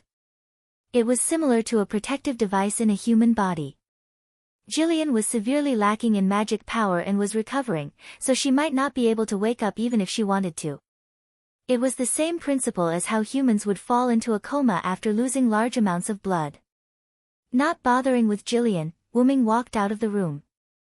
Now that all the Skywings were awake, he had to go and comfort them so they could sleep.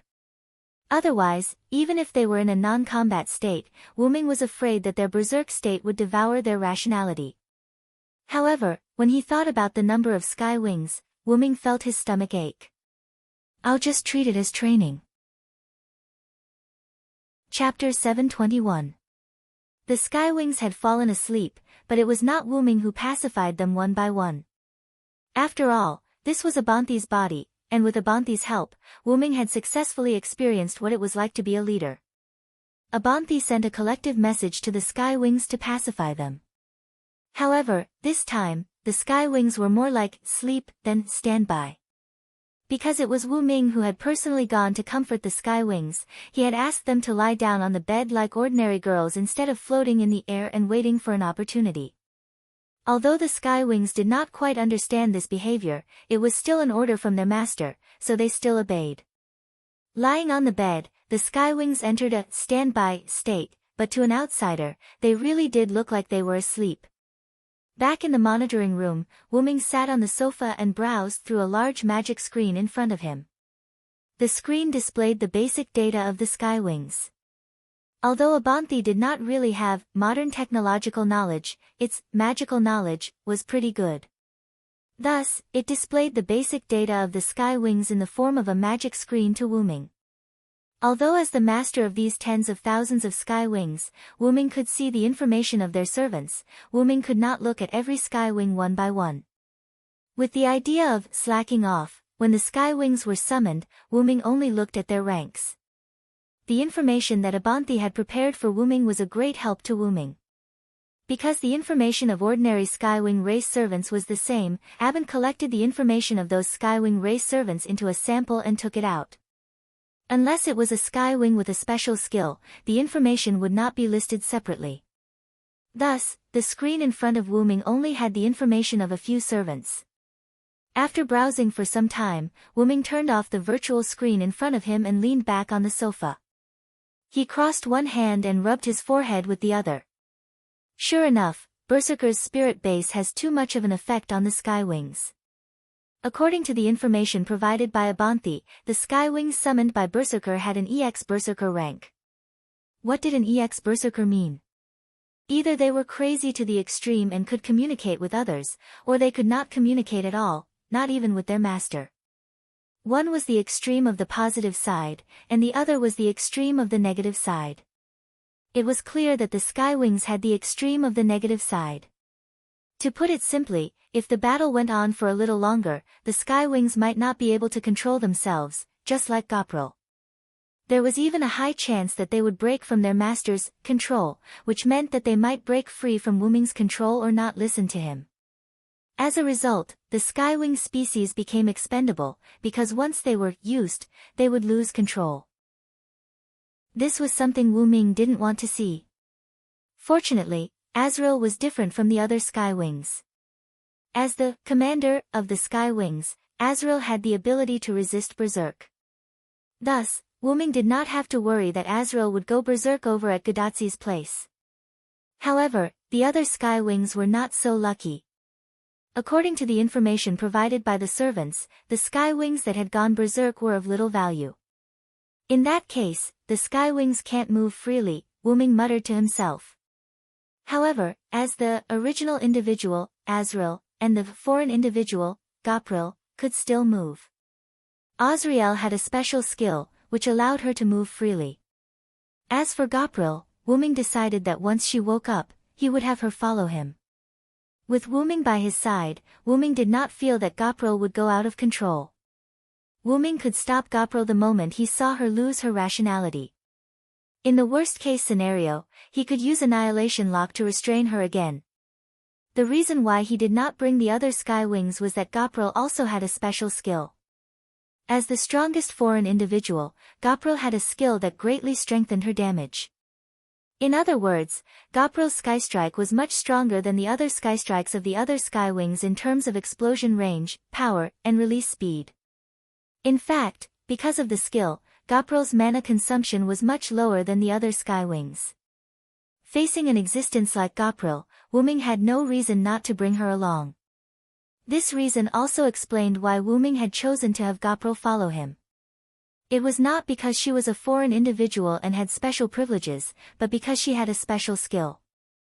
Because she was a foreign individual, she was powerful. And because she was powerful, her character was also extraordinary. It was precisely because of her extraordinary character that she had a special skill that was different from the other Skywings. Servants were the clones of heroic spirits, and heroic spirits were a kind of spiritual existence that was a combination of the human spirit and historical legends. This meant that the abilities of heroic spirits did not only rely on their own abilities, but also their inheritance. For example, take a servant that Wyrm had once met, the Assyrian Empress Semiramis. The noble phantasm she used in Tuliphas was the Hanging Garden of Babylon, a noble phantasm that was sublimated from the essence of the Hanging Garden, a miracle building that had disappeared. The Hanging Garden of Babylon, one of the 7 wonders of the world, was not actually created by Semiramis. Its actual creator was actually Nebuchadnezzar II. It was precisely because of this that it was called the Hanging Garden of Babylon. It could be said that the Hanging Garden of Babylon had nothing to do with her, but because it was rumored in later generations that she had created the Hanging Garden of Babylon, one of the 7 wonders of the world, the Hanging Garden of Babylon, was combined with Semiramis. The Vain Garden of Babylon, Hanging Garden of Babylon, a noble artifact, came into being. The Skywings had not died, were not humans, and had no connection with the human spirit, but they had legends. Just like how Wyrm had left behind legends in history and obtained a different identity as a servant, the Skywings also had stories in other worlds. Since they had stories, they naturally had the possibility of becoming heroic spirits. And Wyrm had cheated by summoning the Skywings, so some of their skills or noble artifacts would naturally change because of what they had done in their own world. Azrael and Gopril were examples. Since that's the case, I'll just use the other Skywings as my trump cards. After that, Wuming put down the hand that was rubbing his eyebrows and opened his eyes. Immediately after, Wuming casually waved his hand, and golden ripples spread out around Wuming. A silver-white chain with a dark purple aura extended out of the golden ripples. Chapter 722. This was the chain that Wuming had used to subdue the berserk Gopril. Its name was Annihilation Lock. Wuming looked at the chain that resembled a heaven lock but was no longer a heaven lock. His heart was filled with all sorts of emotions. Wuming stroked the Annihilation Lock, and the Annihilation Lock seemed to have a mind of its own. Because of Wuming's touch, it flickered with a faint purple light. I didn't expect you to turn a fake into a real noble artifact. That's right. The Annihilation Lock in Wuming's hand had already become a noble artifact. It was not wrong to call it a noble artifact. Wuming had added his own authority to the chain. Although it was a weakened authority, the authority of a god was still not to be underestimated. When Wuming sent Gopril back, he discovered that the pseudo-heaven lock, which had absorbed one of Wuming's weakened authority, had been upgraded to the Annihilation Lock, which was a noble artifact. The Annihilation Lock was no longer a fake that would dissipate due to the evaporation of magic power. Instead, it had become a genuine noble artifact that would not wear out even after 1,000 years. The danger of this singularity is beyond my expectations, Wuming said calmly. To find help, Wuming had used his dependent incarnation. As there was no effective way to subdue Gopril, Wuming had deposited the authority of the Annihilation incarnation into the pseudo-heaven lock, so that the chain that he had casually created could bind the berserk Gopril. And just now, Wuming had also used his giant incarnation. As for when he used it, it was when Wuming had punched the first Hassan. At that time, Wuming defined the first Hassan as an enemy who had cut off one of his arms. Wuming did not dare to be careless. Therefore, Wuming directly used giant incarnation, gathered the power of giant into his fist, and punched at first Hassan. However, Wuming was surprised that first Hassan's shield was able to block his attack. As expected of a crown servant. Even though the assassin class was generally considered the weakest among the 7 classes, the assassin class was not inferior to the saber class, which was generally considered to be the best class. The other saber servants were slightly inferior to the first Hassan. However, Wuming was not weak either. The giant incarnation's attack directly shattered the first Hassan's shield. That was the weapon of a crown servant, and it was not something that could be broken by just anyone. Just like the first Hassan's simple and unadorned greatsword that looked a little damaged and had become unsharp, and the cloak behind the first Hassan that looked like a ragged cloth. Both of them were not as weak as they looked on the surface. The greatsword that was constantly infused with the faith of the first Hassan had reached a level where it was undamaged, and it even had an instant death effect. The broken cloak was also quite powerful. Not only could it set off a sandstorm that was enough to cover the sun, but it also had a powerful defensive ability that was not weaker than the first Hassan's shield. Therefore, Wuming was able to break the first Hassan's shield. After all, in Wuming's opinion, the body of a servant was still too weak, unless he could also have a crown's spiritual base. However, the crown's spiritual base was created by suppression. Wuming did not need to submit to someone who was destined to be weaker than him, even if the other party was good to him.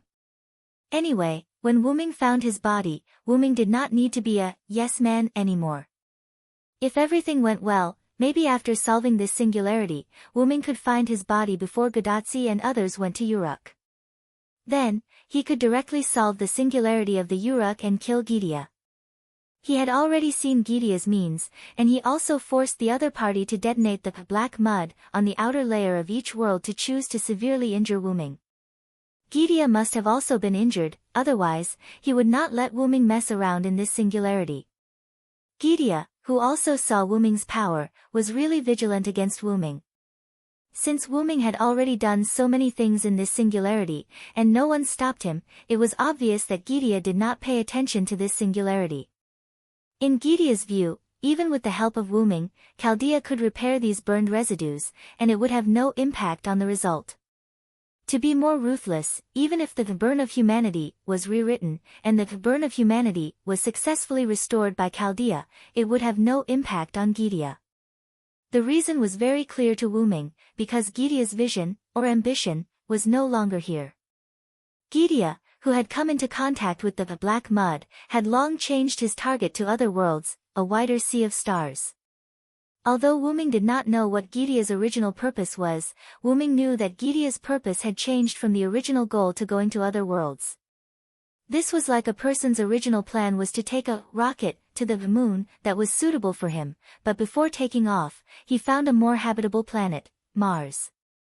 Then, using the existing fuel, changing the route, and going to Mars wasn't impossible, right? As for the residues of the fuel, at this point, that kind of thing was no longer necessary for that person to pay attention to. But for Gydia, Wuming, this bomb still needed to be paid attention to.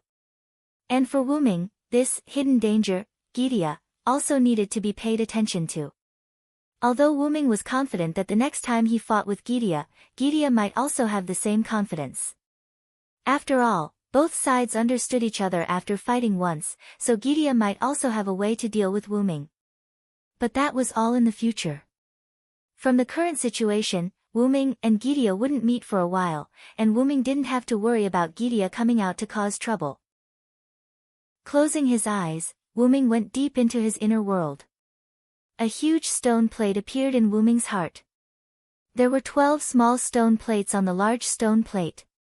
The small stone plates were placed in the 12:00 direction like a scale, and 3 small stone plates were in a completely dim, petrified grayish-white state. They were the giant incarnation at 2:00, the annihilation incarnation at 5:00, and the dependent incarnation at 8:00. These 3 incarnations had been used by Wuming, and Wuming could only use the remaining 9 incarnations. But Wuming didn't regret it. After all, good steel should be used on the blade. After that, Wuming left the inner world and opened his eyes. The next thing he needed to think about was Artoria. Chapter 723. Whether it was from Ramses II or the first Hassan, Wuming learned one thing. That was, Artoria's change was not as simple as it seemed on the surface. There must be more to it than meets the eye. And according to the first Hassan's words of, "I need thy rescue," Artoria's current state was not good. Although Wuming seemed to have a conflict with Artoria, Wuming could not sit still once something related to Artoria appeared. The feelings that he had gained from being with her for most of his life were not something that could be abandoned just because of a quarrel. If anyone thought that this feeling could be easily abandoned, then they had underestimated the bond between Wuming and Artoria. If I have a conflict with her and bully her until she cries, that's fine. But if you bully her until she cries, then I'm sorry, but you're done for. You'll die a horrible death, the kind that doesn't even leave behind a trace. Artoria was that, she, and Wuming was that, I. When it came to Artoria, Wuming would never give in, not even half a step. Wuming estimated that this matter might not have much to do with the Magus King, but the singularity was indeed caused by the Magus King in the beginning. And Wuming could not find trouble with the Magus King at the moment, so he could only take the right approach. Calculating the time, Tachika and the others should have arrived at the Holy City by now, Wuming thought. He decided to go to the Holy City first to meet up with Gadotsi and the others. But right now, Gapril, who was in a coma, had yet to wake up. Wuming did not dare to let her move freely, and restricting her movements was not appropriate either. So Wuming decided to wait until Gapril woke up. Of course, Wuming could also choose to heal Gapril and take the initiative to wake her up. But because Wuming wanted to punish Gapril, he chose to let her recover on her own. However, things were different now. Wuming had to hurry. With that in mind, Wuming stood up from the sofa and walked out of the room. Abent was quite perceptive. He took the initiative to open a door on the wall not far away. If he was not mistaken, that door should be Jillian's room. Thinking so, Wuming walked to the front of Gypsy's door and politely knocked on the door. However, how could the unconscious Gapril possibly respond to Wuming?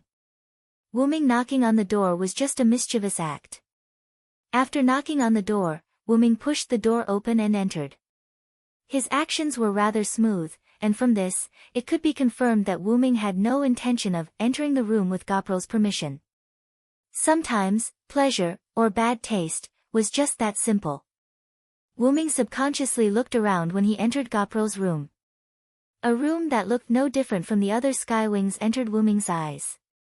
The plain walls, the plain bed, and the plain table served as a foil to the angelic girl's beauty and purity.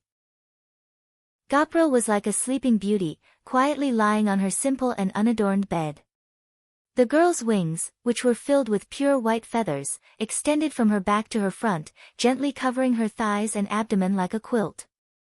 The girl's eyes were closed, and her beautiful face was exposed to the air. The girl's hands were crossed and placed above her abdomen and below her chest. Her chest rose and fell as if she was having a sweet dream. Wyrm, who was immersed in the picture of Sleeping Beauty, sighed. Afterward, Wyrm walked over to the bed and sat down. She's clearly in the posture of a slender girl, so why is she a combat weapon? Could it be that Artemis has some sort of special fetish? Wyrm jokingly muttered to himself. Looking at her slender body, no one would have imagined that such a girl could erupt with destructive power. She's beautiful on the outside. If only the hearts of Skywings could be as beautiful as a girl's. Wyrm sighed. Beautiful things had a beautiful interior, and this was something that every normal person yearned for. However, the hearts of Skywing girls were not as beautiful as they looked. It would not be an exaggeration to say that they were bloodthirsty. They were combat weapons, and they were weapons that were originally created with the goal of killing gods. Moreover, for some reason, Skywing girls had an interest in collecting heads. This meant that Skywing girls were not suited for human life. It was a good thing that Wyrm did not require them to completely integrate into human life. Not being able to fight at will was akin to hell for them. Wyrm understood the principle that one's temperament had to be changed bit by bit. When things reached an extreme, they could only move in the opposite direction. It was precisely because of this that Wyrm had summoned the Skywing girls to help at this particular point. Although he did not know how much time had passed in their world, they must be feeling rather uncomfortable because they could not fight as they wished. In that case, he would let them release some pressure. Not only that, but their arrival could also help Wyrm. This was a plan that could kill two birds with one stone. It was a sure win. However, who would have thought that these Skywings would be summoned as berserkers? Their adaptability to the berserker class allowed the Skywing girls to reach the highest level of berserk. Moreover, because it was not a normal summon, this level of berserk gave them a chance to break away from their master's orders. The plan to let the Skywings release the pressure in their hearts had failed because the Skywings were too prone to losing their minds in their current state. The plan to let the Skywings help also failed because the Skywings, who were prone to losing their minds, had no way of helping Wyrm. Wyrm even wondered if he had hidden his luck. This was simply a case of misfortune never coming singly. Wait a minute. Wyrm looked at Gopro's beautiful face and suddenly realized something. If I use Vitality Incarnation, can I suppress Gopro's berserk? Yes, Wyrm suddenly thought of his own authority. Since Wyrm's origin dragon became stronger after the baptism of origin, Wyrm hardly used Vitality Incarnation. The only time he used it recently was to restore the life of No Name. The reason why he did not use this incarnation was very simple, it was just too useless. Vitality Incarnation could provide Wyrm with spring-like vitality. Not only could it recover injuries and mana, but it could also resist negative effects such as curses. However, after going through the origin baptism, Silent Dragon's recovery ability wasn't weak. Injuries and mana could be recovered quickly, and the origin dragon's body was also immune to negative effects. Therefore, Wyrm basically did not use Vitality Incarnation. So, since Wyrm could not use it, could this incarnation work on a servant who had fallen into berserk? Chapter 724. Although berserk could increase ability value, berserk also had a negative effect on the servant. So, if he injected Vitality Incarnation into Jillian's body, would she be able to avoid the negative effects of berserk? Of course, Wuming did not expect Jillian to enjoy the ability value increase from Berserk after she successfully maintained her rationality, as long as her rationality was no longer affected by Berserk. Wuming originally wanted to let the primitive sky wings help him, and he did not want to increase their ability value by much. After all, the price of increasing ability value was losing rationality, so it was better not to increase it. With that in mind, Wuming grabbed Jillian's soft body and closed his eyes. Wuming began to try to give the authority of vitality incarnation to Jillian. After all, Wuming had never tried to give authority to a servant. The situation when Wuming used dependent incarnation, annihilation incarnation, and giant incarnation was completely different from the current situation. When Wuming used the dependent incarnation, he used the power of the dependent as a medium like a holy relic into the summoning circle. When Wuming used the annihilation incarnation, he added the power of annihilation into the process of creating the pseudo-heavenly lock. When he used the giant's power, he simply used it. Now, Wuming needed to instill the authority of vitality incarnation into Jillian's spirit base in an attempt to change the berserk effect of Jillian's berserker class. Wuming had experienced using his authority on a servant, but Wuming had never experienced using authority on a servant. Because he did not have any experience, Wuming could only fumble around on his own. Specks of phosphorescent magic power danced around Wuming's body, and the magic power seemed to have a life of its own as it surrounded Jillian. Then, Wuming began to chant. The one with the supreme divine power of the guardian, the protection of the god, the abomination of the devil, nothing can get close to her, surging like a fountain of vitality. As she chanted, the surrounding phosphorescent light shone brightly. The originally star-like mana turned into a mass of mana, dancing around Jillian. That was Wuming's authority, the embodiment of Wuming's vitality. Grant the world equal protection. The moment the last sentence was chanted, the mana sphere representing Wuming's vitality incarnation instantly fused with Gopril's body. A faint radiance was emitted from Jillian's body, and Wuming, who was holding Jillian's hand, could clearly feel that Jillian's mana was rapidly recovering. This meant that, success. There was no surprise, no joy, as if it was a matter of course. Wuming said indifferently. No matter what, it was still Wuming's own authority. If he couldn't control it himself, then who could he count on? For Wuming, it was unexpected but reasonable. Along with the rapid recovery of her mana, Jillian, who was lying on the bed, slowly opened her eyes. Jillian spoke subconsciously, somewhat puzzled. Although Jillian gave off a sleepy feeling, Wuming knew that this was the after-effect of Jillian's madness. How do you feel, Jillian?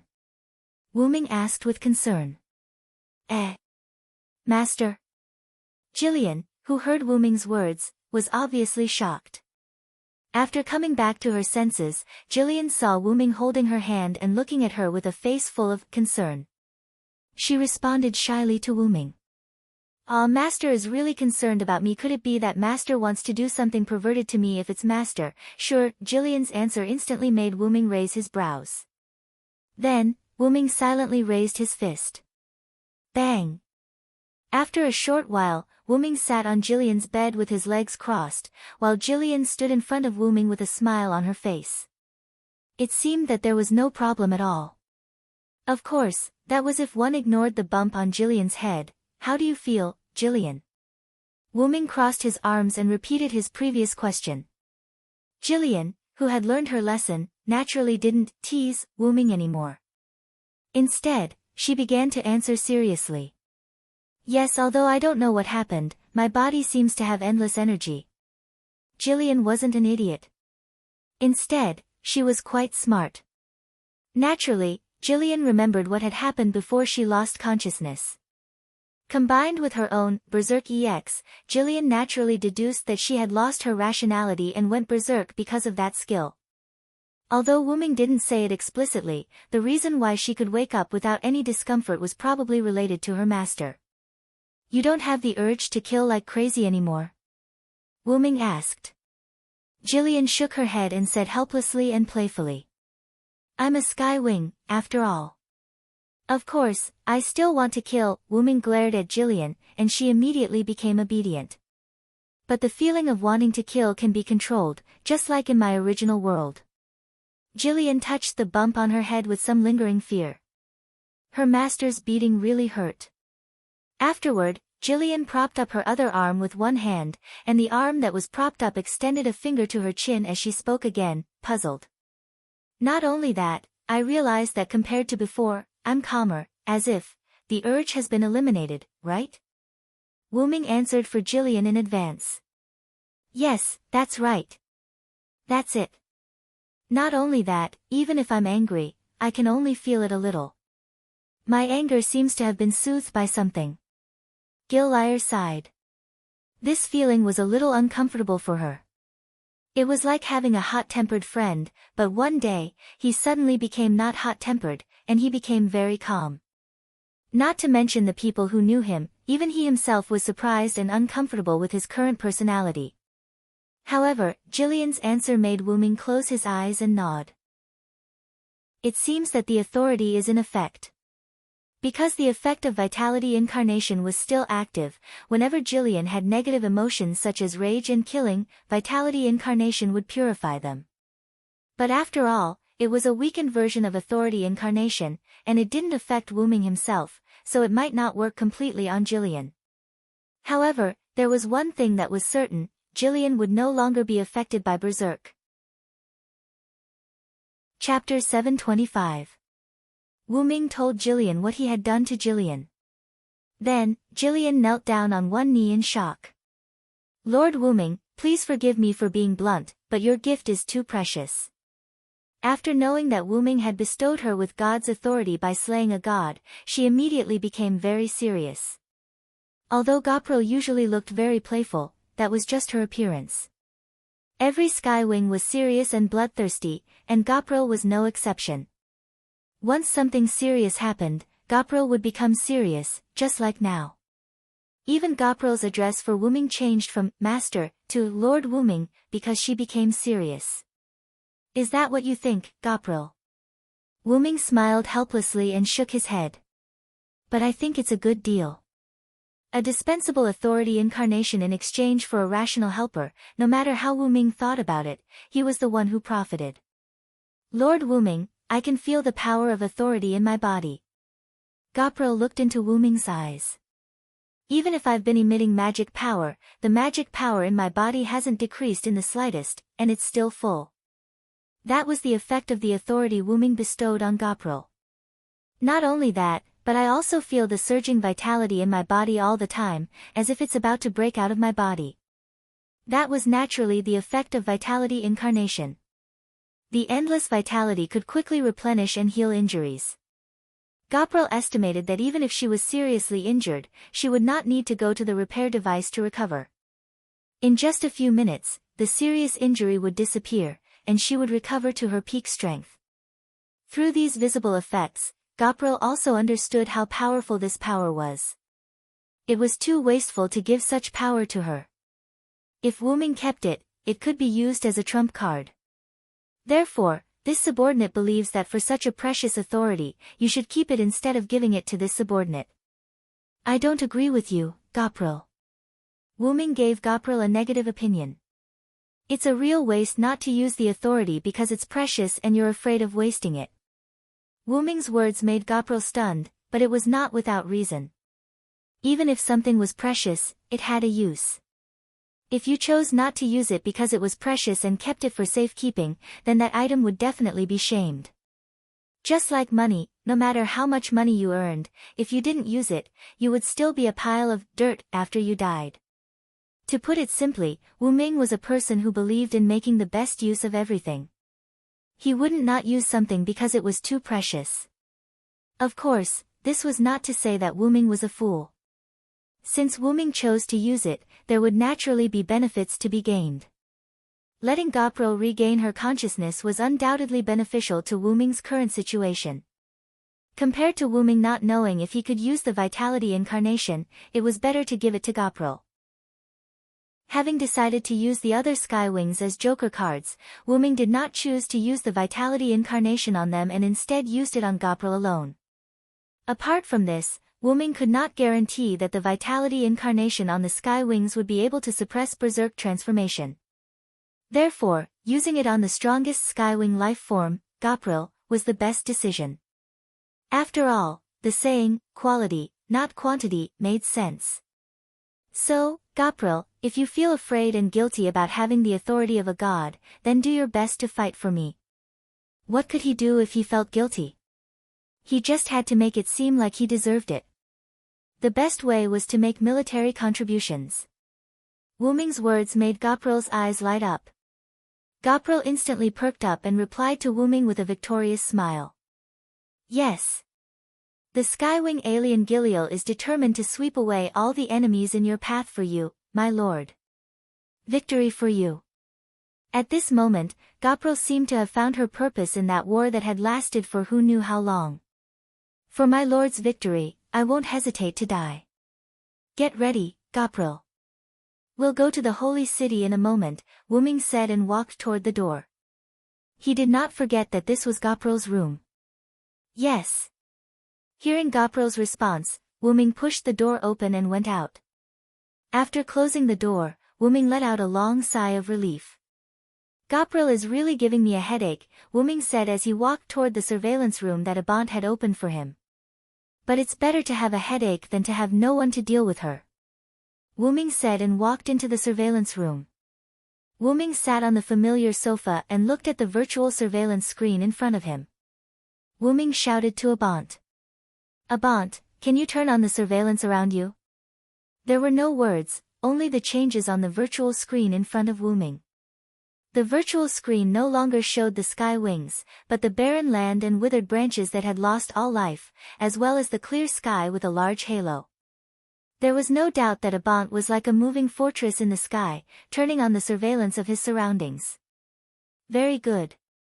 Then, let's go, Abant. Wyrm nodded, then raised his hand and snapped his fingers. Pa! In an instant, a huge black-purple ripple appeared in front of Abantheim. It was Wyrm's teleportation skill, and on the other side of the teleportation gate was the holy city that Wyrm had been to before. The black-purple ripple kept wriggling as if it was the gate of hell. This was originally the special effect of the teleportation gate. It did not look like much when it was the height of a person, but after it was played out, it was a little nauseating. Anyway, Wyrm felt that it was a little strange, so it was better to leave quickly. Let's go, Abant. After Wyrm said that, Abant moved. Although Wyrm did not feel any signs of movement, through the surveillance that Abant gave to Wyrm, he could see that Abant was gradually entering the teleportation gate that Wyrm had opened. In just a moment, Abant was completely submerged in the black-purple ripple. As if he had received a notification, the black-purple ripple instantly closed. Abantheim's departure did not leave any trace. The barren land was still the same barren land, and the large halo in the sky was still the same blue sky. Only this singularity was still collapsing. Chapter 726. The pure white city walls stood on the plains, surrounding the last, pure land, on this land. The current holy city was called Camelot. It was a holy city with chalk walls. It was built on these ruins. A large group of refugees surrounded the gate of the holy city. They looked up at the holy city from time to time. But after a few glances, they quickly lowered their heads, as if they would tarnish the holy city if they looked too much. The refugees knew that this place was originally a religious holy land, the holy city of Jerusalem. Later, it was occupied by the Lionheart king, Charlie I. However, Charlie I was not a wise king. To say that he was a tyrant was an understatement. He was simply a demon. But fortunately, the cruel and heartless Lionheart king was defeated by the new Lion king. Although the Lionheart king was defeated, almost all the people were displaced because of the war. In order to provide shelter for the people, after the Lion king defeated the Lionheart king, the new holy city was built at an extremely fast speed. This made the people who heard the news very excited. But the truth was beyond their expectations. The Lion King did not open the city to accept the refugees. Instead, he closed the city gate and did not allow the refugees to enter at will. Moreover, he also ordered that the holy city would hold a holy selection every once in a while. As long as they passed the holy selection, they could enter the holy city and start a new life. However, the refugees who had suffered a lot did not want to wait any longer. So, the first bird came out. Defeating the evil Lionheart King made the Lion King on the side of justice in the eyes of the people. The Lion King was benevolent. This was something that many people believed at that time and even now.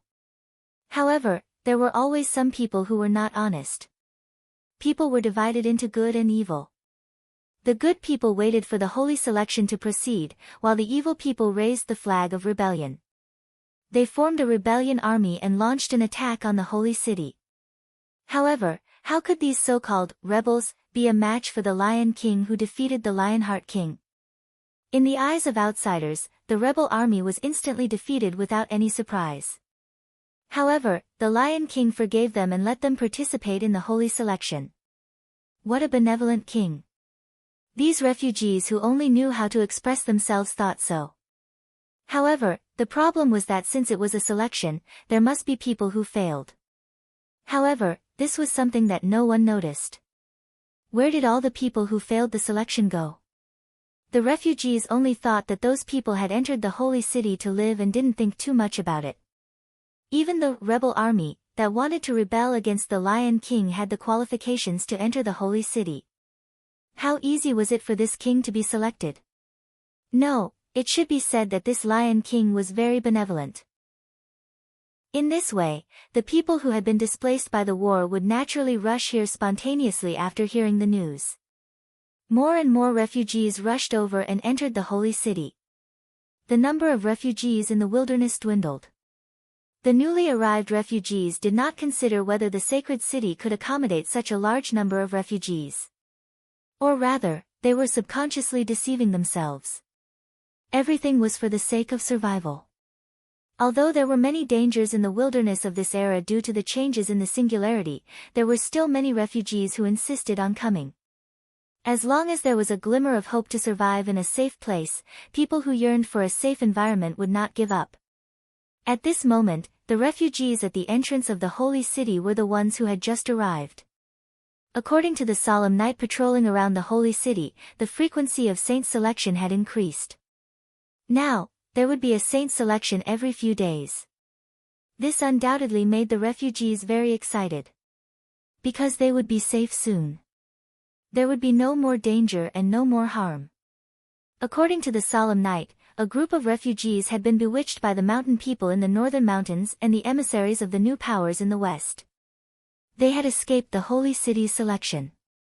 How foolish! Every refugee who gathered at the entrance of the holy city for the saint selection thought so. Giving up a good life in the holy city and running to live with the mountain people, were they blinded by faith? However, it seemed that one of the leaders of the mountain people had been killed by the holy city's gatekeepers and the guerrilla knights. It could be considered a lesson for those people. However, this had nothing to do with them. Soon, they would be able to enter the holy city and live a happy life. As if responding to the inner thoughts of the refugees, the gates of the holy city opened. Generally speaking, the patrolling knights around the holy city would not enter or leave the holy city. They had their own strongholds around the holy city. In other words, the opening of the holy city's gates meant that the saint selection was about to take place. Immediately after, the sound of steel armor stepping on the ground came from the holy city's gates. Then, the sound of uniform footsteps, exuding a surging aura, entered the ears of the refugees. All the refugees stood up excitedly and looked at the holy city's gatekeeper, Sir Gawain, who was leading the solemn knights to conduct the saint selection. Without the slightest change, the knights of solemnity surrounded the refugees as if they were preparing for a ceremony. Gawain walked into the encirclement of the solemn knights. He was about to begin the saint selection, as usual. At this moment, there was a sudden commotion among the refugees. Gawain frowned. Could it be that someone would appear this time to stop the saint selection? Could it be the master of Chaldea, who represents the new power, or is it Hassan again? Gawain shook his head. After the Saint Selection refugees' escape a few days ago, Gawain had brought enough manpower this time. If he still wanted to save the refugees with just a few servants, it would not be so easy. However, I still have to be wary of that winged guy, Gawain muttered to himself. As the representative of the new power, Chaldea's master was indeed not powerful enough. However, Berserker, who had wings like an angel, made Gawain take it a little seriously. As expected of the holy spear that could withstand the holy spear that the king released when he woke up. The people of that new power are indeed very strong. If it were not for the problem of leaving, Gawain would have been more than happy to go all out and have a good fight with that angel. Gawain shook his head. The most important thing now was to proceed with the Saint Selection smoothly. Otherwise, he would not be able to explain himself to Gawain. Silence! Gawain shouted, and the restless crowd calmed down. However, they all looked at the sky behind them. Gawain was taken aback, then realized something. The holy city was behind him. Could it be that the enemy had launched an air attack? Gawain turned his head and looked at the sky. What he saw made his pupils shrink. For some reason, a huge purplish-black ripple suddenly appeared high in the sky. However, that was not the main point. The main point was the thing that appeared from the purplish-black ripple. It was a huge floating tree. You're tuning into the Blissful Bookshelf YouTube channel. We're so grateful for your support, and don't forget to subscribe to join us on this incredible journey through captivating stories. Your generosity through donations truly makes a world of difference, as it's the primary source of revenue that allows me to expand and enhance this channel for you. Thank you from the bottom of my heart for being a part of this adventure.